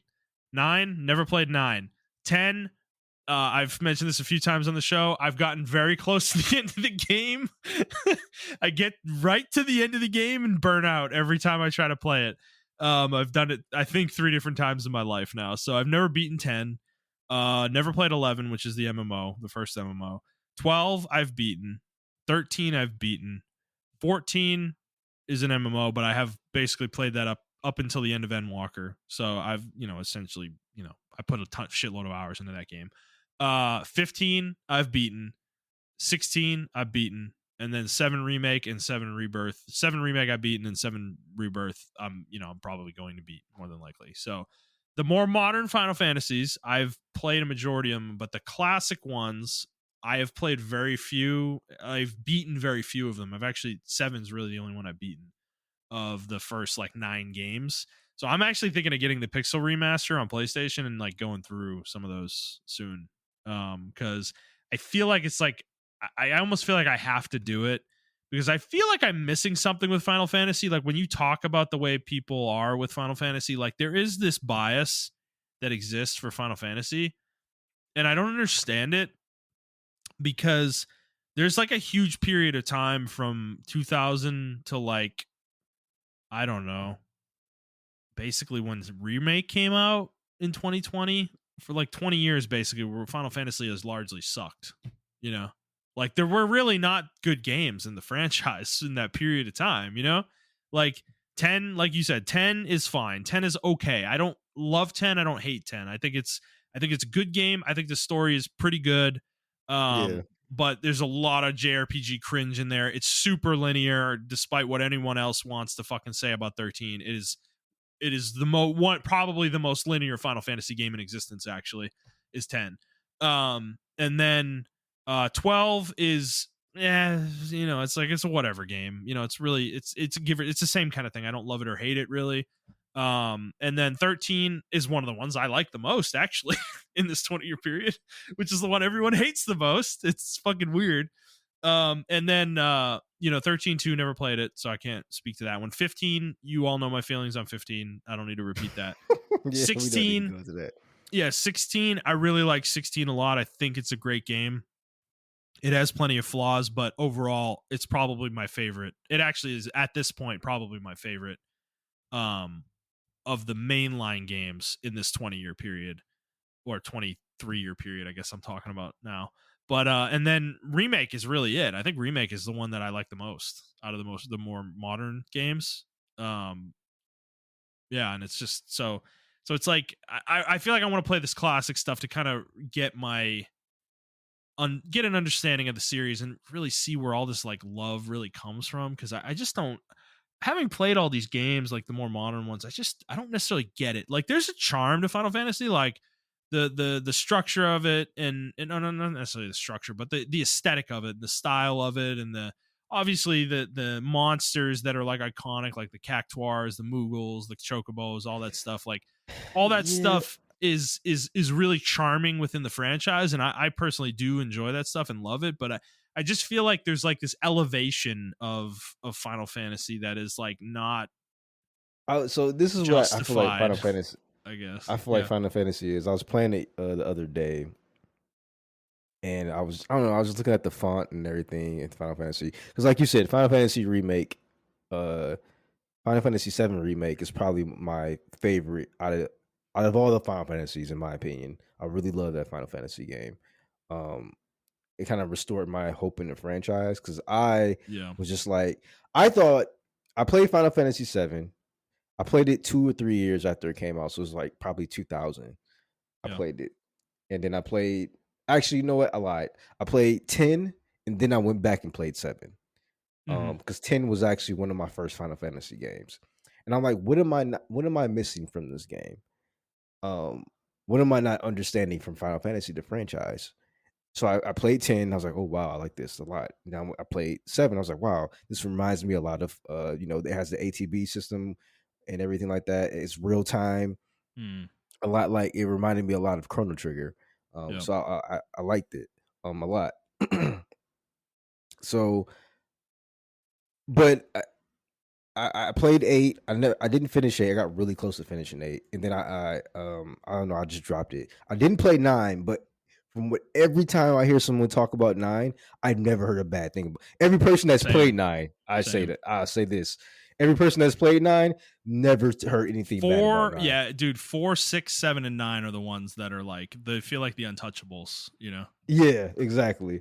Yeah. Like for the people that have played those, right? Like I've never heard people say anything bad about Yeah, those yeah, me particular and those you. 3 games. Seven Yeah, is, I don't think 7 is that great, but I'm yeah, like one of the few people who feel that way, so whatever. yeah. And and so 7 is weird too for me, right? Because I like everything around 7, but 7. I do like 7, but I like all the side content around 7. Like I bought Cerberus. I hated the Vincent game. It was a trash game, but I played it. Cerberus or Dire or Dire of Cerberus, whatever the Dirge fuck of it's called. Cerberus, yeah. Yeah. Crisis Core. I know you Obviously, love Crisis Core. Crisis Core. Like yeah, I love Crisis Core. Um, and then there were some other side games that I play. I can't remember right now. I think there's Advent like one or Children. You two. love Advent Children?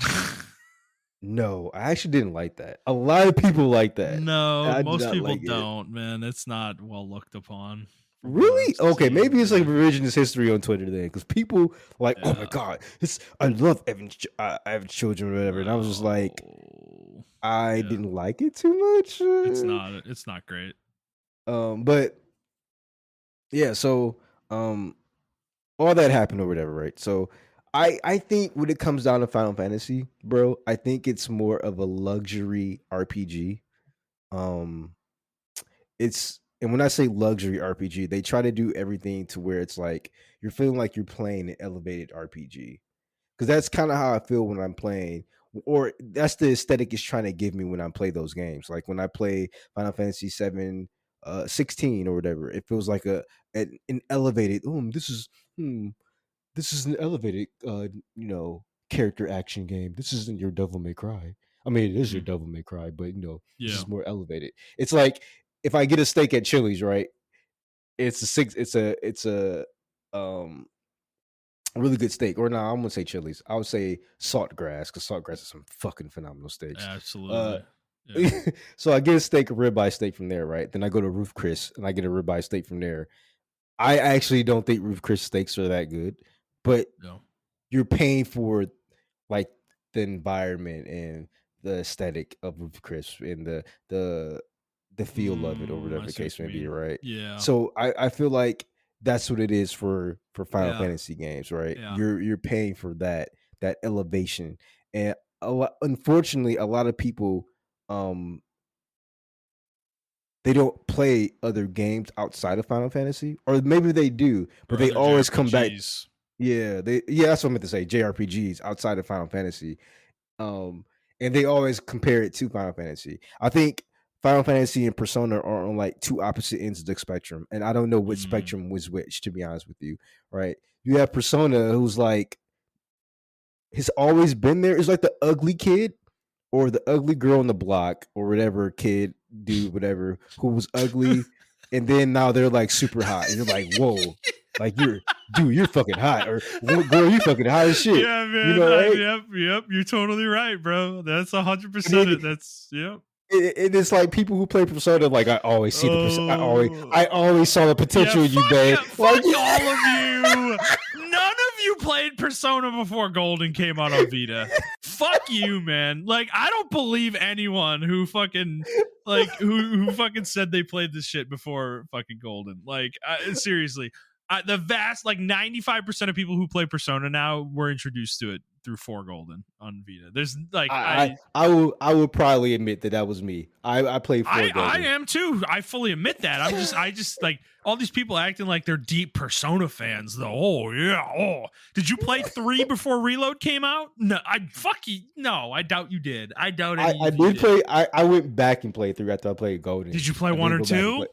No, Did I didn't anybody play play? one or Did two. any of these people play 1 or 2? Because they're out there. You can buy them. No, I didn't Pretty play sure it. they're on PSN. Like, Yeah, I'm good on those. I'm good okay, on those. you know that's It what I'm saying. I was That's actually what I'm. That's to your point of your analogy though. Like no one there are very few foundational Persona fans I feel like out there like that have been there from the beginning.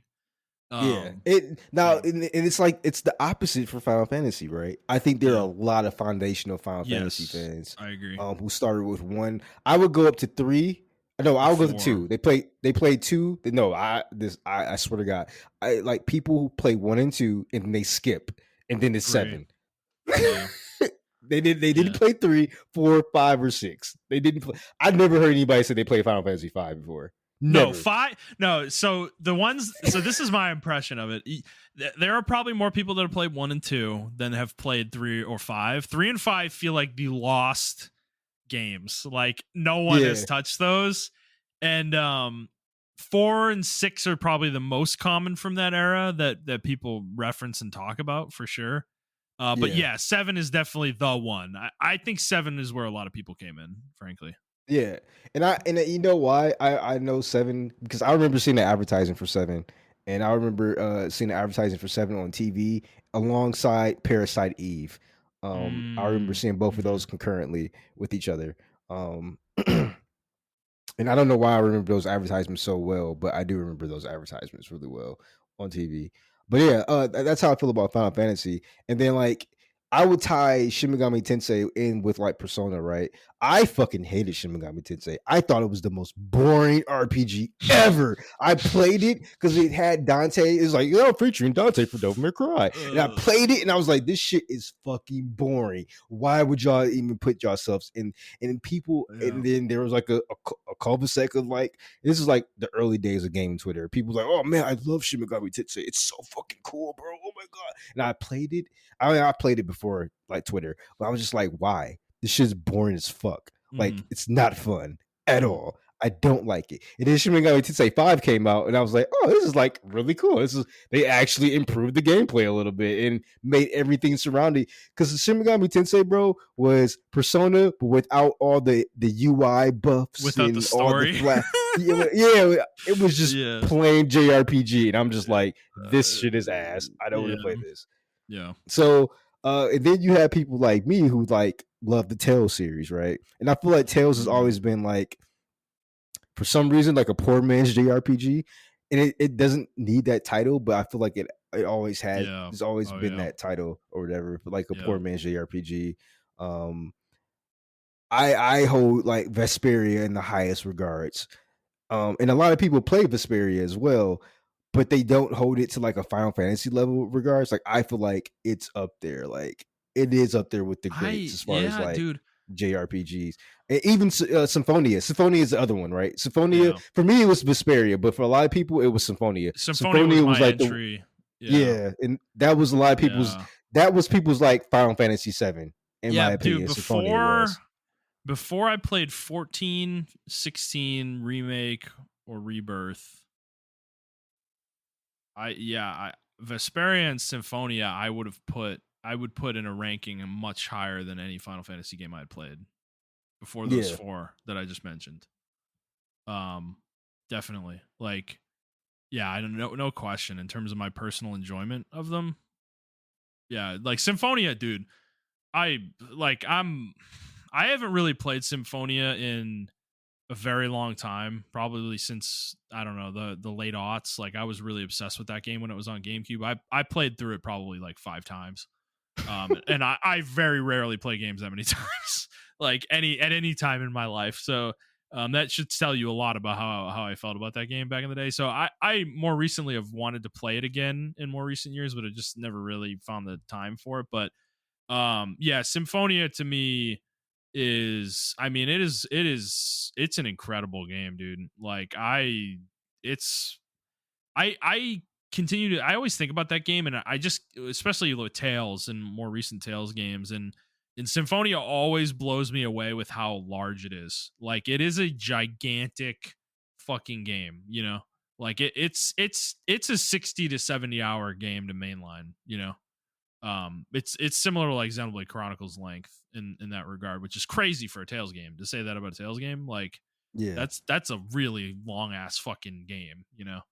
And but yeah, Vesperia to me is like right below Symphonia. It's like right there, but it is below Symphonia, but it's just, it's like right below it, you know. So it's that those two are like shining beacons of Tales for me. And then honestly, you know what's kind of funny is Abyss. Did you ever play Abyss on No, I PlayStation? didn't. Tales of Abyss. I played it on Yeah, the Tales of the DS. Abyss. I played on it. I played on a DS, Okay. 3DS. Yeah, Yeah, that one I remember hating that game at the time when I played it, and I never beat it.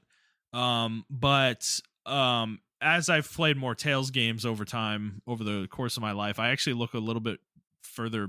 I look back more fondly on that game because it is kind of like Symphonia's combat. It's like an in between of Symphonia and Vesperia's combat, because it came mhm, out between those two games.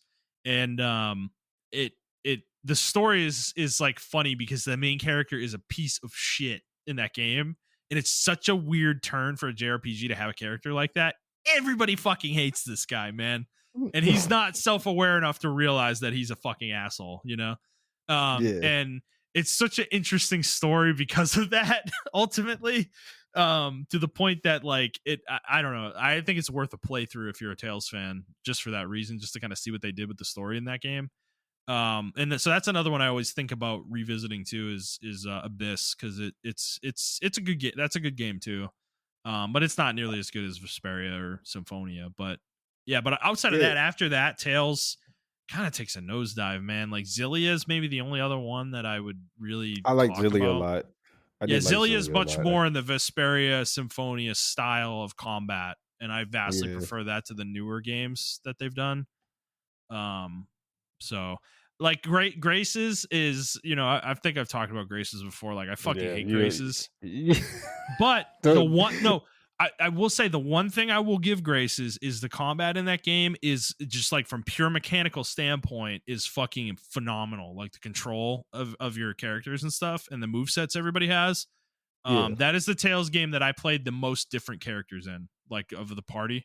Um, like where I didn't just play the main character the whole game, you know.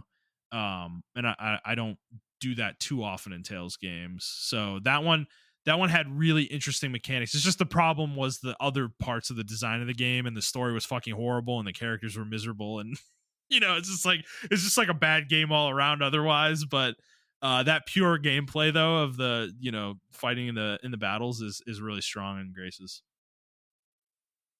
Yeah, no, I mean, I haven't played Graces, but I did like the characters in Tales of Zillia a lot. I like the character interaction. I don't know. I just think Tales does really good characters, and even if it falls flat on its face, um, the character interactions are still really well done and everything of that nature. Mm-hmm. Um, I like even for Tales of Arise, right?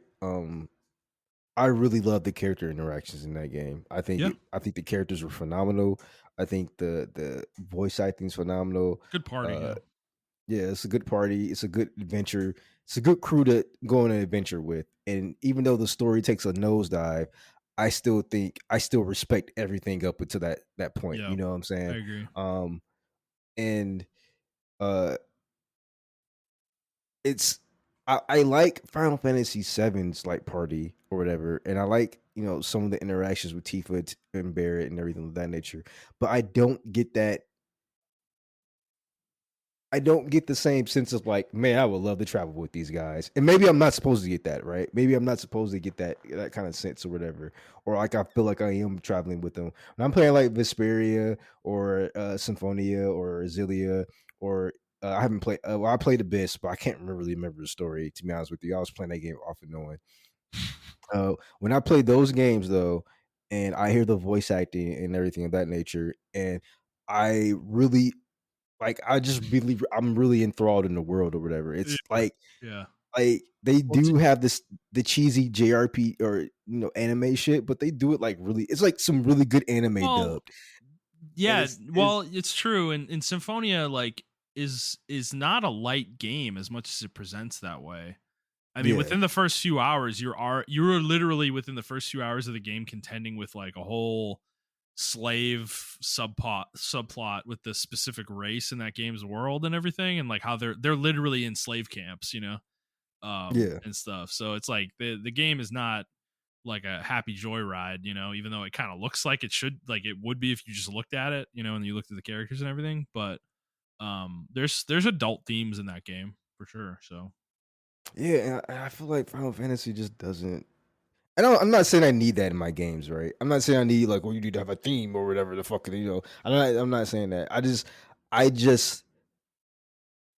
I don't know the only game and I love 13 a lot. I love I like 10 a lot and everything like that. Actually, you know what? I like 10. 10 was a very interesting story because the not the plot twist. You get the plot twist early in the story, or not the plot twist, but like the reason you're on the journey, and it's yeah, like even looking at it from Tita's point of view, it's like how can you agree when he finds out what happens at the end of the journey? He's like, how can you all go with this? How yeah. can you go with this? So like this is crazy, and it's like this is the way it is though, and like I found that like super cool. Like whereas with like Final Fantasy VII is like, corporation bad, we are bioterrorists, No, and it's like it's a very like environmentalist type, story where like, yeah, corporations are horrible and destroy the planet and they're the evil bad guys, it's And I now I do like Final yeah. Fantasy Remake how it's expanding that, right? I didn't get that from the original. The original was very bare bones in Well, that yeah, regards, Shinra's right? just like the faceless evil bad guy for the most part in the original. Like this one, Yeah. there's actually some nuance here. The deeper you get into the story, there's reasons they're doing the things they're doing. Yeah. And they're starting to expand into that a little bit more. They're not just the faceless evil empire, in Rebirth and Remake as much, which I'm enjoying. So that's what I like those stories more when there is nuance. The way it's presented in the original Final, I mean, this is my problem with the way people talk about Final Fantasy VII, the original game. Is just it's it's not It's that good, bro. Like it's just bro, I I'm personally sorry. would Until the reveal with Cloud happens, the game is fucking boring as fuck. Like, but even when that happens for me, right? well, then Me you hate it. personally. Then you hate the game. You hate the game at that point. Like, And then when it, like when that I one got person so dies, mad. right? I got so When that mad, unreasonably so. when that one person dies, I just didn't care. And I was so No. I didn't know I didn't know that people took that emotionally until like G4 came out, and people were like, "Oh, I just cried when that person died," and I'm like, "Really? I'm like, I didn't fucking care." I was not attached to her at all, you know? Like, obviously I went into the game knowing that happens, so you know, it is Yeah. that moment is certainly spoiled for you in that regard, and maybe you would feel differently if you didn't know it going in. So I don't know if you knew it at that point, maybe when No, you I played, but actually I didn't know it at that okay. point. But she's not But that it didn't, fleshed out of a character, dude. Like, you bro. know? I don't get it. I don't understand. But I'm not gonna spoil it for people because like I don't know what happens in the later games later on in this game as well. But I don't know. It was just really weird. Um and like 13 story was kind of convoluted. I didn't like 13 Oh, as much as I like that the game had a combats. problem. Yeah, a lot of the lore was stuck in menus and stuff, and Yeah, you wouldn't really understand what's going on if you didn't read it, you know. And yeah. I think it was just a really bad approach that they took. I Also, did like the approach a they lot of that cast is unlikable, very unlikable. So, Yes. Yes. Yeah, that's true. Um but I don't know. I and then 16, obviously I love 16 story. I just think they added a little bit too much side shit to convolute well, the story. it's a really dour game. Um, there's no fun. It's 16, you know, it's wall to wall misery the whole game, pretty much. Oh And yeah, it's like because the 70 blight's coming, hours of right? that. Yeah. Yeah, it's like 70 hours of that, man. And I can understand why that people weren't like over the moon about it. You know, I I don't can know, man. understand that. I just like the man But moments. Like Clive is just such a he's just God, he's such a man, well, dude. Like, well, even they took uh a trope right on its head. Like yeah, I think this is the only JRPG legitimately, right? yeah, Maybe there is another JRPG, but to do a gay character, yeah, that's not like the flamboyant character. Like he's a fucking man too. He's like, I'm a yeah, fucking man. He went yeah, toe to toe with Clive and his yeah, fucking brother. It was like I'm not a bitch out here. Like I love that yeah. shit about the game. Like it Dude, just put it's yeah. it's a good ass I don't game, know. man. Clive is like I feel like Clive is what every man should strive to be. Like he is like he's like the ideal, you know, man. Like he's virtuous, like he's a good person, but he's also realistic, you know. And he's not an altruist, you know. He's not doing Yeah, this shit to save the world necessarily, up to a certain point, you know. Like he's doing this cuz he everything was taken from him and he just wants to fucking get revenge, you know. yeah, yeah. You know, and and dude, I don't know I always go back to that part with Hugo, man. You know, where it's just he's just so raw there, man. It's just he just owns it. He didn't even do it, and he just That's what I'm owns it. saying. He didn't even do it. He He's just just like owns. he He's like, doesn't yeah, I give a fucking shit. did that shit. I'm And what? You gonna fight me now? like, let's fucking go, boy. Like, fuck you. I'm gonna fucking kill you, motherfucker. Like, it's amazing. It's such an So I amazing got moment, so you know? confused with that part. I got so confused with that part, man. I'm sorry. Yeah. I gotta talk about that shit. I got Yeah. so confused with that part. I was like, Clive, you didn't do it. You didn't give a fuck. Like he was like, I did it. Yep, I Yeah. sure did. I Yeah. sent that shit to you. Now you want to Yeah. fight? We can do this right now.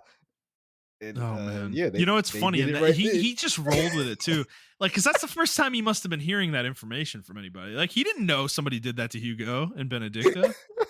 Like and he just rolls with it, man. It's amazing, you know? It's like I don't Because he know. left Benedicta alive, right? He did leave her Yeah. alive. Yeah, he didn't. Well, I think he thought she was dead, but she wasn't, you know, cuz she walked Okay. away. And actually No, no, I he think did he he left her did alive. He left her alive. Yeah, cuz that's right. She got caught by the bandits later, right?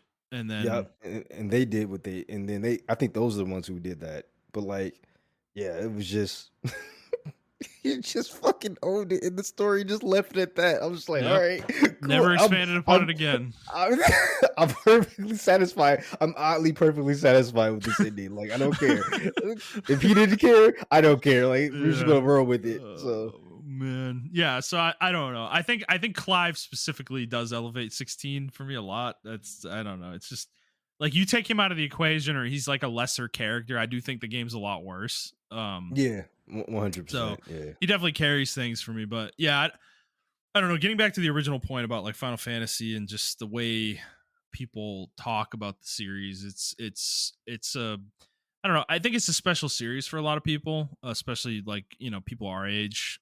Certainly with 7 and even going up to 10. I think 10. It's funny because 10 was definitely a special game for people at the time. It had a similar resonance to 7 in terms of that wow factor of, oh my god, this is what games are capable of now.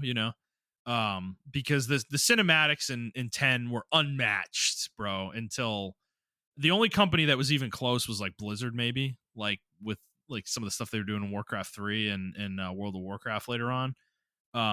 Just the level of quality you were getting from those was crazy. So I think it was an important game in that regard too.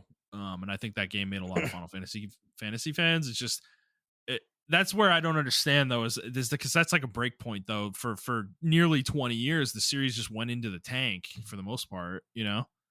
Like, dude, when 15 came out and I finished 15, I was like, man, I'm done with Final Fantasy, dude. Like, I thought I thought it was done. Like, like I thought I would never play a Final Fantasy game again after that game. Like, I was like, is this where we are with Final Fantasy, dude? Like this is the quality level that we're at, and people are okay with this too at the same time. Like, what Well, the? that's the problem. I think that's the main problem I have with Final Fantasy. I don't even think it's the game itself. I don't even think it's the games themselves. I think it's the fans I have a problem with, and everyone else. They do not critique these games accurately at all. Mm-hmm. 15 was one of the greatest examples to this day. And I think I really think in my heart of hearts, people do not actually like 15. They just don't want to admit they don't fucking like 15. I can't see how you can play 15 but like, oh, man, great game, Bro, great story, I say phenomenal. this. I say this with no irony whatsoever. Final Fantasy 15, the original version of the game that launched, is one of the worst games I've ever played.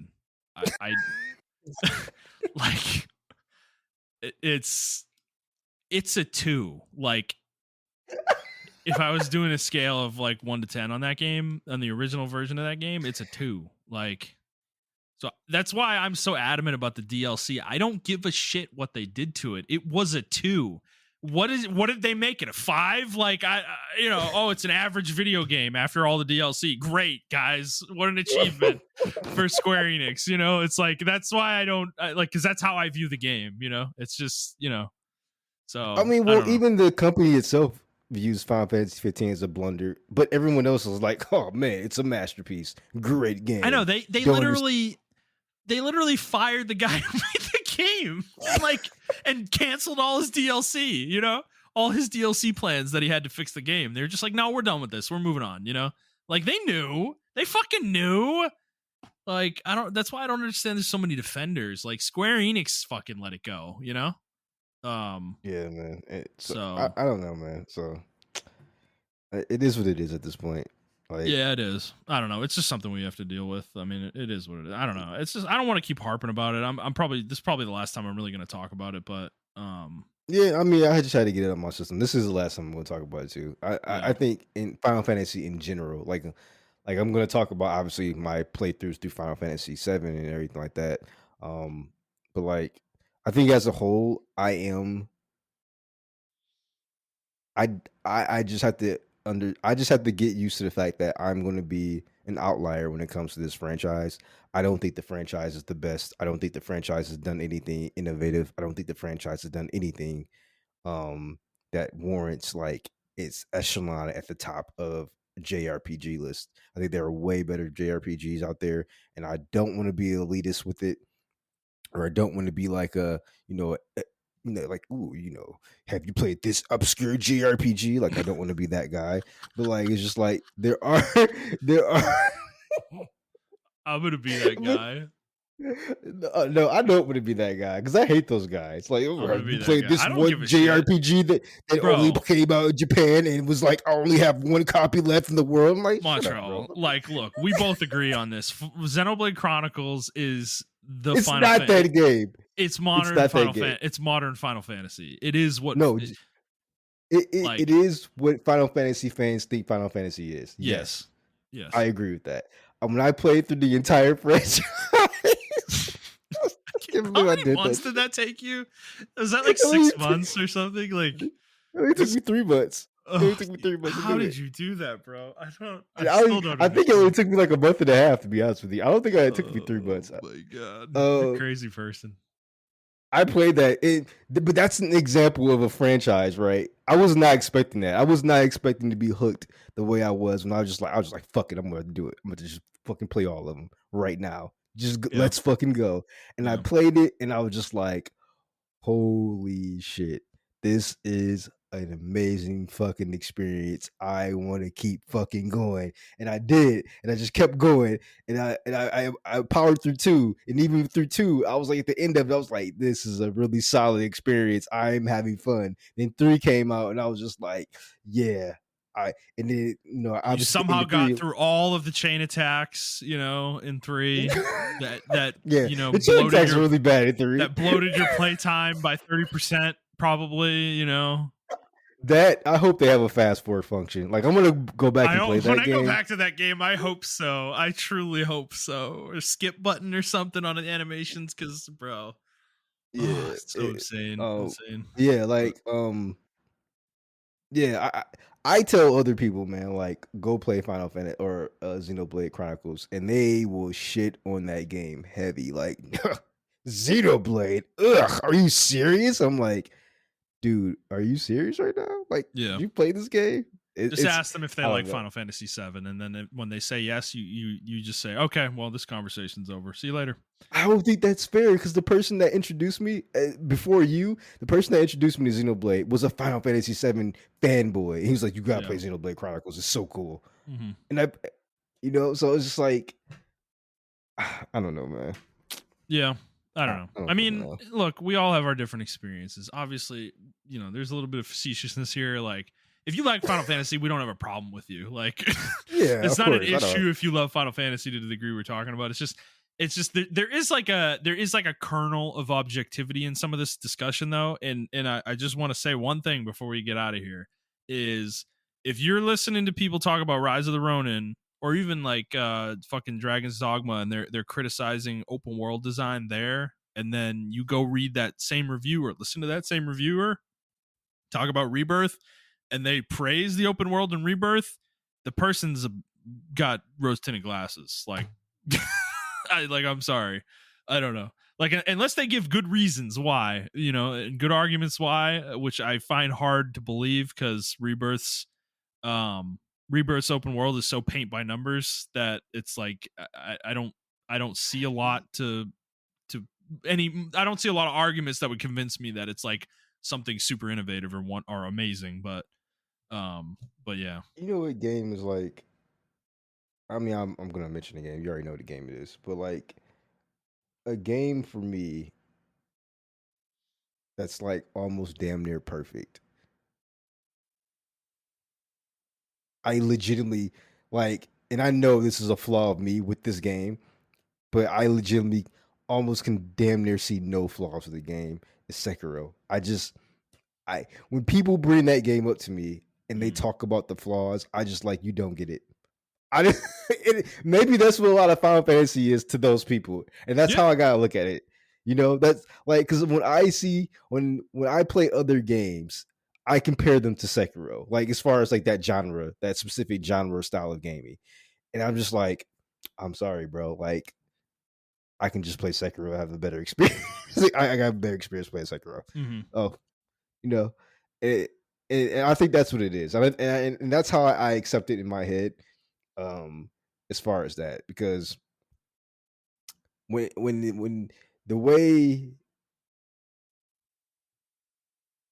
people talk about Final Fantasy VII or even seven, like seven Rebirth, House of Ten, and everything like that, it's like I don't think that game's gonna hold up. It may be a 10 to you now, but is it gonna hold up 7 years from now or 4 years from Yeah. now? Not even 7 years, 4 years from now.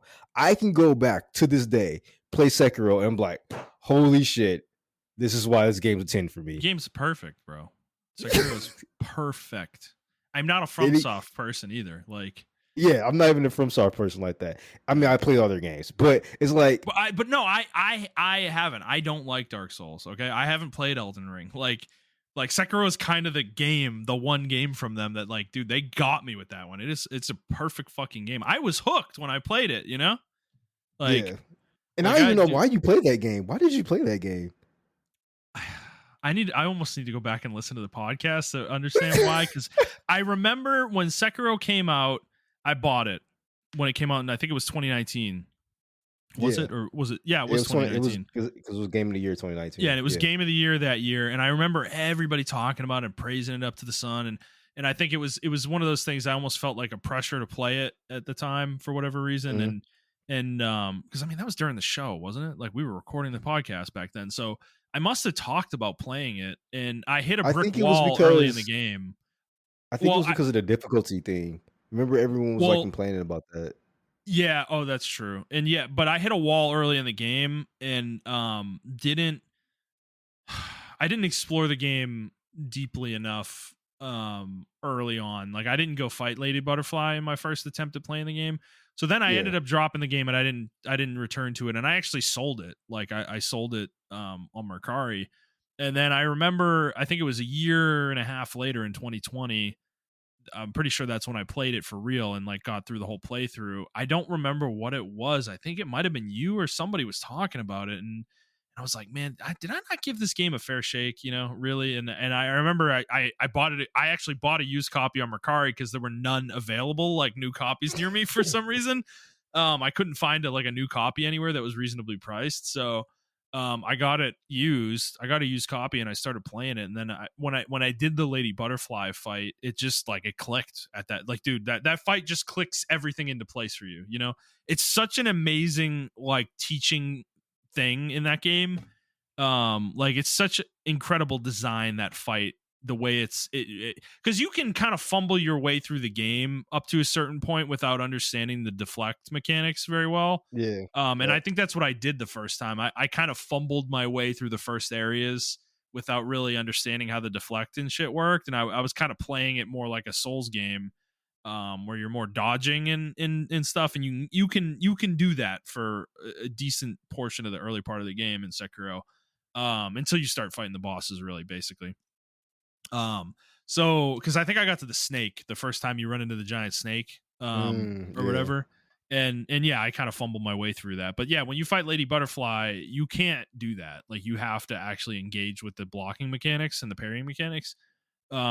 So when I did that and finished that fight and understood it and started realizing that it was basically a rhythm game, you know, like as an action game, it all clicked together, and I'm like, oh my god, this game's fucking incredible. And I couldn't put it down after that, you know, once I realized that. So I think that happens with like that. I think that that might happen with other people with other games, right? I think other people maybe are Yeah. having that Yeah. with Final Fantasy VII. And to be frank, like, dude, I've been playing Final Fantasy VII Rebirth for a week straight, you know, like a week and a half straight, No, I basically. And mean, it's obviously a good game. It's like like I cooking love the with you. game, but And I, it may be my Sekiro. It may be my version of what you experienced with Sekiro, right? Maybe yeah, I got to put the game down for a minute and then just come back to it and then I think play so. it That's why I'm in a I'm certain recommending way. like pick up one of the games tomorrow and just play that, dude, instead. It seems like that's where your head's at and you want to do that. So, Yeah. you know, do that. Put the game down. Maybe come back to it in the summer, man, or something, or in a few months when you have more time again, and you know, give it a fresh. Because to be frank, if you wanted a kind of a guide on what to really do, like for the side content, don't do any of the open world activities except for the side quests and the proto relic stuff. Those are really Okay. the key things in the open world that you should do. Those are worthwhile. The Okay. rest of it, the towers, the fights, the crystals that you scan and all that shit's all fucking worthless for the most part. Unless you really want the materia that Chadley can make for you, which if you do, you don't need to do very much of it to get at least one of each one copy of each that he does in each region. So yeah, I would really say that. Otherwise, yeah, if you're gonna keep playing it right now, just mainline it. Like you can go back to the side content later. It's not gonna be locked out from you for you. Um, so because yeah, like I don't know. I think I've been focusing on the negative a lot, and honestly, this show is always kind of like that. Montrell and I think we approach game analysis from a much more critical standpoint than I think a lot of people in the industry do. I think a lot of people in the industry really are speaking from an emotional standpoint when they're analyzing games, like how they feel about it emotionally. Like they're not analyzing the game that deeply from a critical standpoint, even though it's funny, all these people call themselves critics.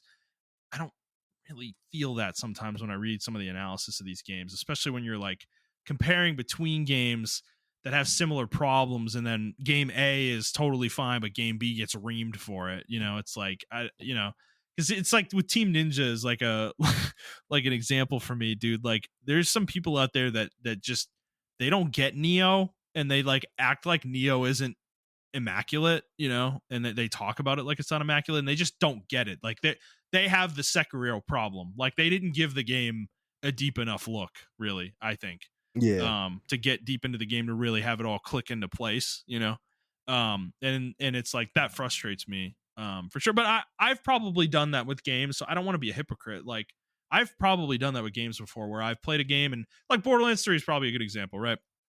I Mm. fucking hate that game. Like I don't think it's a good game. Like I think it completely misses what Borderlands was all about, and they've completely turned the entire franchise formula on its head with that game.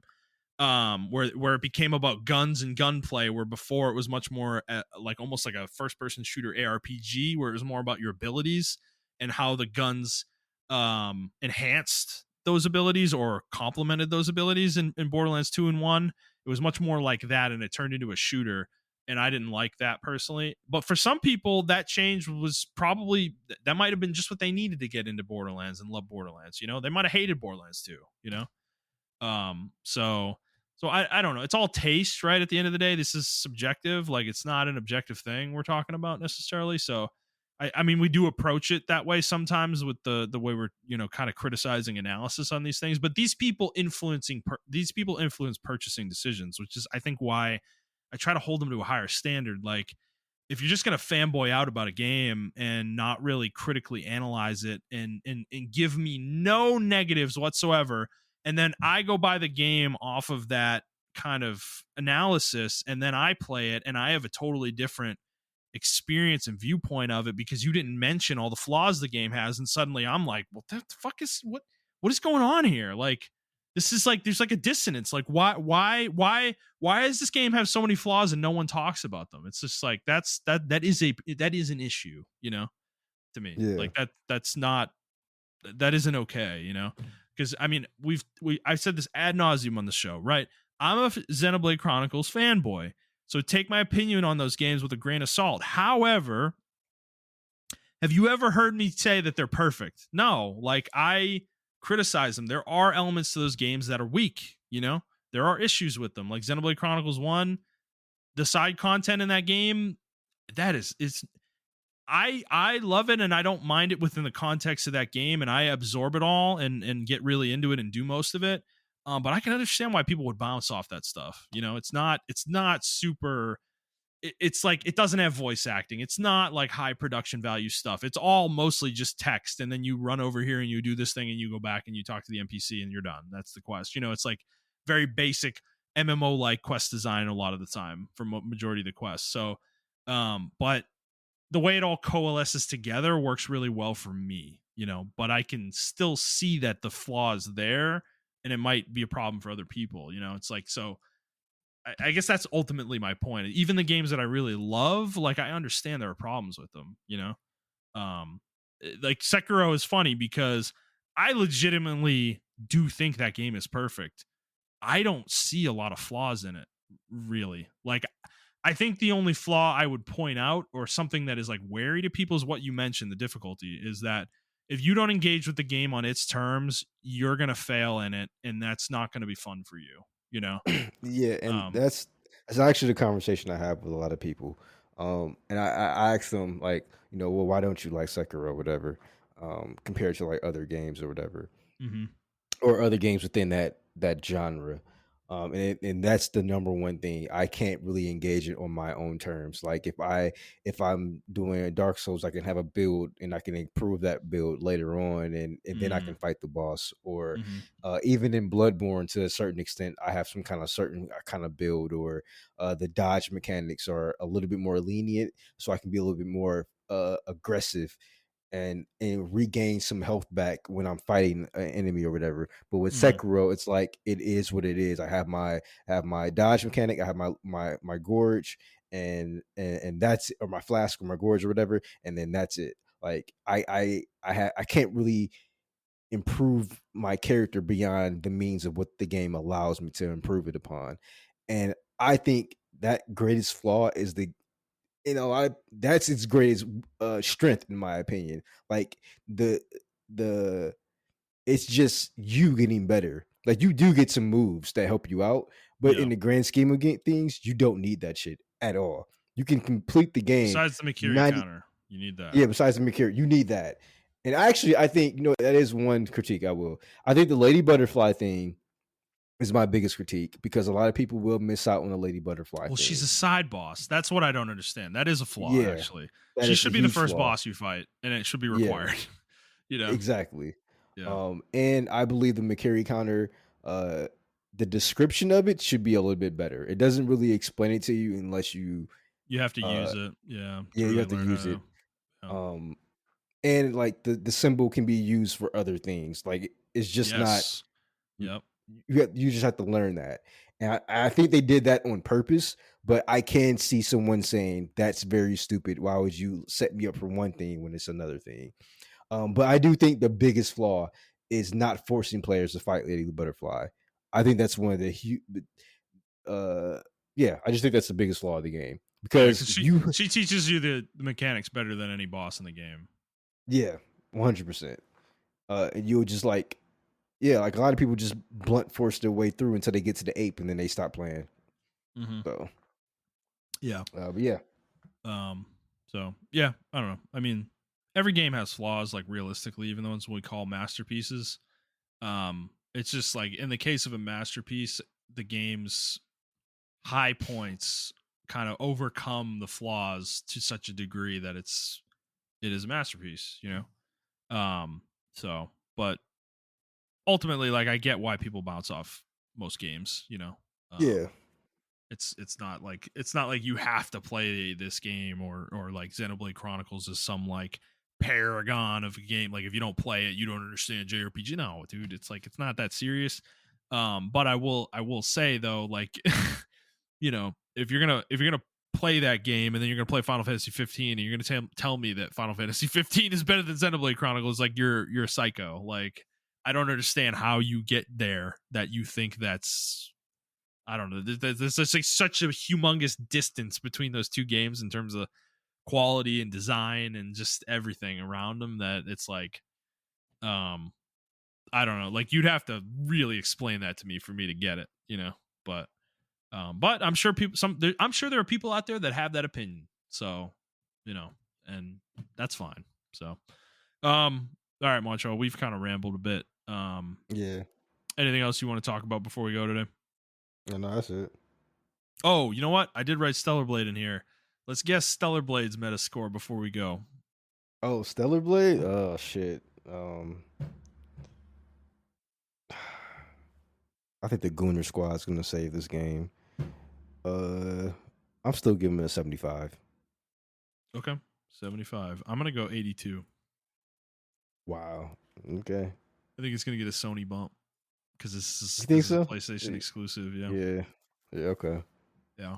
I think that last trailer they showed, like, really sold people on this game. I mean, it actually might have sold me on the game, um, but yeah, I don't know. I could see it getting a higher score, but we'll find out. All right, let's get out of here.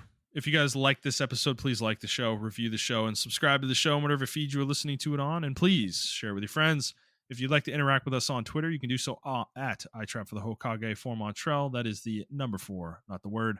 I'm at ThunderNut01, and the show is at The Player's Take. If you'd like to send us a question, you can do so on Twitter, or you can send us an email to theplayerstake01 at gmail.com. That'll be it for us, guys. We hope you enjoyed this episode, and we'll see you next week.